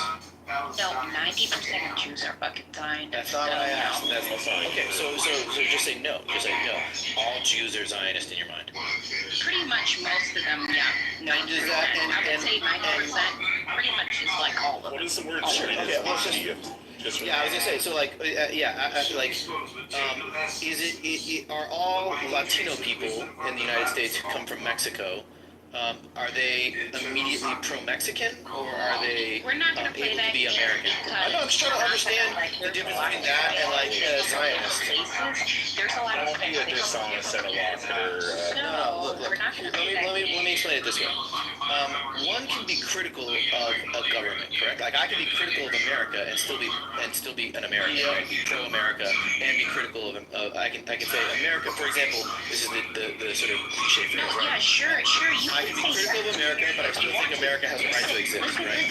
let me talk. You can say death to America if you want to, but guess what? If you say death to Israel, the fucking attorney general is gonna fucking investigate you. People say that all. You just said How it. much these You literally say it all the time, and nobody does it. leeches have their fucking talents in our fucking government. Okay, so that wasn't. I didn't even get to ask my question.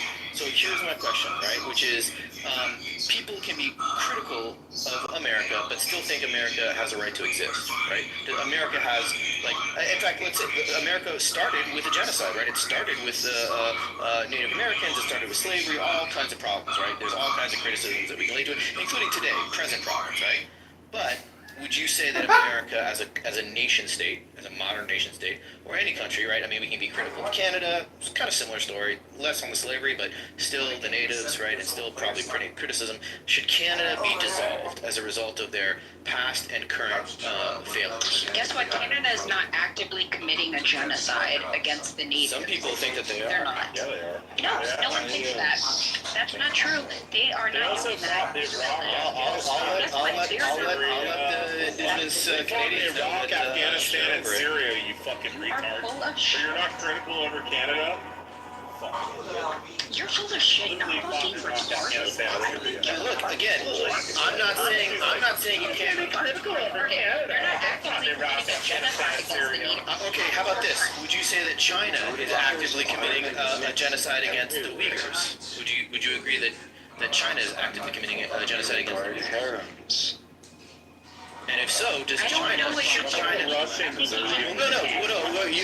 set a standard just now. You just set a standard. Genocidal fucking name. Do you think that China has a right to exist? Yes, because that's their fucking land. They're not stealing land from people. What about the Uyghurs? They are stealing land from people. What about the Uyghurs? And also they want to take They're literally stealing the land of the Uyghurs. They're not doing that right now, but the Uyghurs, that's the Uyghurs, right? We brought up genocide, right? Like I was actually just talking to someone in China right now. There's They're like, no, it's not. It was actually really funny. He said you're it's not full of fucking a concentration camp. Zionist He said it was a re-education. You're Chinese to it, you fucking idiot. It's called work camps. Oh, here comes Marshall. Thank God. But look, Felicity. Again, it's totally fine to criticize governments. I mean, you can criticize any nation in the world. Well, that's not true. Okay, wait, let me talk. You cannot just criticize anyone. Yes, I even criticize the U.S., okay? But the thing is, you have American students who are getting deported and they're facing legal problems simply criticizing Israel.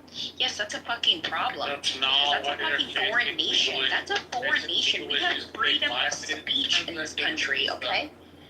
No, dude. But you can't even let me fucking talk because you're so fucking... Which is why you just gotta talk over her.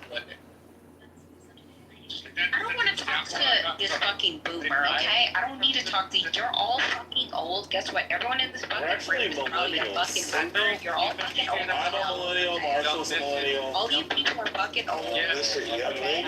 You're retarded. But guess what? Gen Z is the fucking future, okay? Gen Z is the future. We know.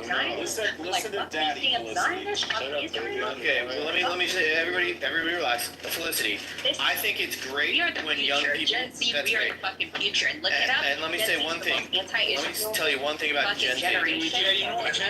This is actually really important to say because everybody.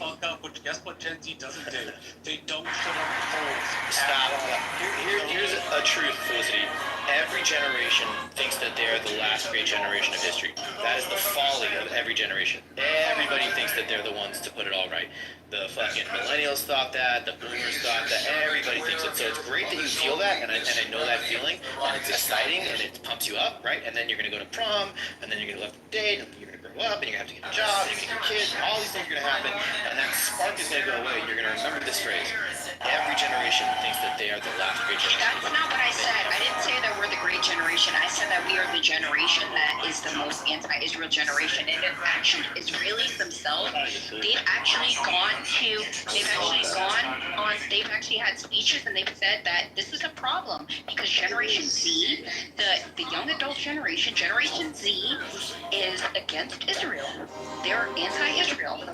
Largely, most of them. That's okay if you're anti-Israel, in particular if you don't get off your ass to be in the political universe in the first place, which Gen Z people don't. Gen Z People who are older vote more reliably. Their lives have been so digitalized, they're not. Alright, No, hold on. Felicity, shut the fuck up. I'm gonna read this stat. A Harvard Caps Harris poll conducted in July 2025. Israel. The left and the right hates Israel. Just let this dumb bitch Both of go. them. A Harvard Caps Harris poll conducted in July 2025 shows that 60% of Americans 18 to 24 Gen Z support Israel. Oh, compared to 40% who support Hamas. Wow. That's the majority, Felicity. They're not anti-Israel, they're just pro-anti. Right, they need a cause. Yeah. And again, they'll grow out of it. Everybody grows out of it. No, you see how do you see how I'm respectful and I let you talk? I'm like, y'all who actually. Oh my gosh, you're gonna talk about respect. I said 2 cents and you accused me of being a Mossad double agent. No, I said you're full of. Okay, yeah, I did. You did, yeah. Okay. And you wait. Now, wait. Stop. Now, I've got Felicity. Israel. Now that we've engaged a little bit, would you at least take that part back? The idea that I have some sort of dual loyalty or that I'm a Mossad agent Oh yeah, or something? you definitely do. Oh, you still think I am? You definitely do. I do what? I am? You think I have dual loyalty? That like I work for them. I work for them? Sure. And I get a paycheck or something? Is that what you think it is? You for sure have dual loyalty. You're a Zionist for sure. You're either in the closet about it or you're a Zionist for sure. And you know this about me how? Because of the way that you can tell. Just So you just have an intuition for it. You have an anti-Zionist. intuition for it. Listen, people who are anti-Zionist, they don't talk the way that you talk. They don't like cape for Israel the way that you cape for Israel. I don't Even cape for Jewish Israel. people who are anti-Israel. Wait, earlier you said it was synonymous. Being Jewish was synonymous with being Zionist. You said that earlier to me. You said that. I said that 90%. No, you said effective, and then you said effectively all of them. Yes, that's what you As said. a man, how do you feel about George Floyd as a man? George Floyd, the man. Why are you talking about George Floyd? Nobody talked about George Floyd. Answer. 3, 2, 1, go. First of all, no one gives a fuck about George Floyd. He was a fucking criminal. Good. And a piece of shit. Wait. You want people to give a shit about your thing? You're liking what I'm hearing, Shit about other people's things? She's an alt-right neo-Nazi. Criminal. Marshall, she's a neo-Nazi. Neo-Nazi? Yeah, she's an alt-right fucking neo-Nazi. I am far right, but I'm not a fucking Nazi. I don't know what you're talking about. I'm far right. White supremacist. Israel has done for technology. You sound retarded. That's just stupid. Felicity, you don't. I don't want you to I dodge think cover it's anything, funny but that she's alt-right if she's not white. Yeah, I'm not even fucking white, you dumbass. I know, we can hear the black reflection in your voice. Where did you grow up and what is your ethnicity? I'm fucking Creole. Okay, so That means that I am black. That means I am majority black, and I also have like mixtures of white. Yeah, I know what Creole is. I know what Creole is. Multiracial. Yeah, Okay? That's what it means. I know what Creole means. I wasn't confused by it. Okay, I was just letting everybody else know. Yeah, we could hear it in your fucking voice. And I can hear it in your voice that you're a retarded white liberal. Disregarding French. You're a cuck. I'm not a liberal. I'm a fucking conservative. You're a cuck. I'm a conservative, you fucking slut. You're a cuck-servative. That's I what you voted are. for Trump fucking twice, you fucking dumb shit. And Trump is a fucking I faggot. never fucking voted for a fucking Democrat on any fucking. I've read all the way down the fucking ballot on everything. And guess what? Trump is in the Epstein files. Oh, how about that? That's why he didn't release the Did fucking you files. physically see him? Dummy. That's why he didn't release Did the you see them? files. You sure fucking Now I can't have. tell. Am I being trolled? Am I being trolled right now? Is that what's happening? She's an alt-right fucking retard. I mean, And guess what? I didn't Super vote for far right, but I'm not fucking What's your bottom line? You're like, I didn't vote for Kamala Harris You're not a either fucking because Nazi I don't fucking agree with Democratic policies. So Marshall was correct then. Wait, Felicity, were you raised in a white family, or is your family like majority white? You're still pretty old. Just shut up. I'm not gonna fucking. So You wait, got a black I have dad a question. We're not here to talk about To Marshall's point though, She was raised by her white fucking everybody stop talking. fucking Louisiana mom who's like, those fucking niggers over there. I just want to have a conversation with everybody. Dad, Like, I don't give a fuck. You can say whatever you want. Can everybody? Oh my god. You can say. you got a deadbeat black dad. You raised by a fucking white mother, and your dad a deadbeat fucking black dad. That's all you see. You're hilarious, but anyways, you're funny. You said you didn't vote for Trump or Kamala Harris. So to Marshall's point, did you not vote at all? I didn't vote at all. So the thing is about me, like, I had to, let me talk. I'm a Republican, right? So I'm right wing, but I've become more far right over the years. I've become more far right. Marshall's rhino. I want to hear her. I went from being very pro-Trump. I was very MAGA. I was MAGA before it was cool. I was MAGA in 2018. So I was Wait, before it was cool? I was a fucking maggot since like fucking 2010. What are you fucking talking about? You were fucking You're fucking I would like to just hear her finish her thought. Even though not it's cockroaches, crickets. So in 2018, you're a So in 2018, I was a teenager, right? And so I was. Okay, so you couldn't vote. Oh well, Yeah, I in couldn't even 2016 you vote. couldn't. Sorry, 2016. Yeah, in 2016, I couldn't even vote. I was still in high school. Okay, So, okay, and keep I going. was liberal when I was in high school, but then I came straight out of high school. I became very conservative, and it was not cool to be MAGA back then. And I was super MAGA. I bought a MAGA hat in 2018, back when they thought Trump was a racist and all this other shit. And so, yeah, I voted for. I'm not voting for Trump, but I was like, halfway through the Rich, shut the fuck up.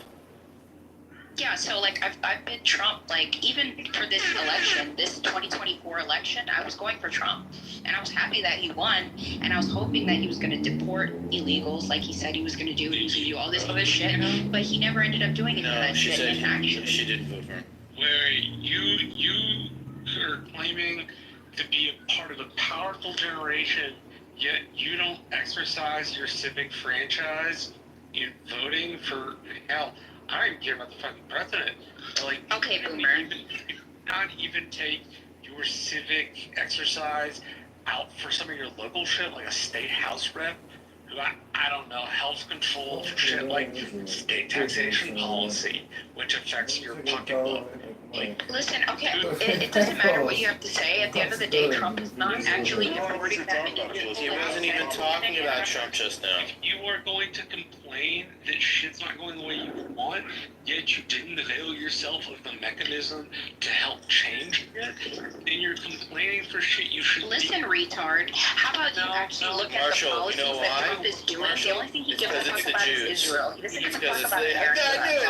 Oh my god, on cue. getting off your He doesn't give a fuck about America. Open your fucking eyes. Stop being a fucking, stop being a dick sucker. Okay? All of this, your generation is somehow awesome, falls right into my point, which is your generation doesn't vote, so they're gonna worthlessly bitch and moan and complain and tell everybody else that actually does the governing and actually does the civic shit what they should be doing. Guess who's not gonna fucking listen? The people doing the work, because you can't get off your ass and match your fucking principles to what you say you believe. You're only doing shit when it's convenient for you, like yelling at You're a retarded boomer or Gen X, Actually, whatever. he's making a fair point. You're fucking old. You're old. I'm a millennial. I like when I made a point, I was a Mossad agent, and when Marshall makes a point, he is old. You're criticizing people instead of actually addressing the conversation. You are a racist, so I'm right about both. I'm right about both. No, you're not. It's yeah. It's a fallacy. You're going for ad homs instead of addressing the issue.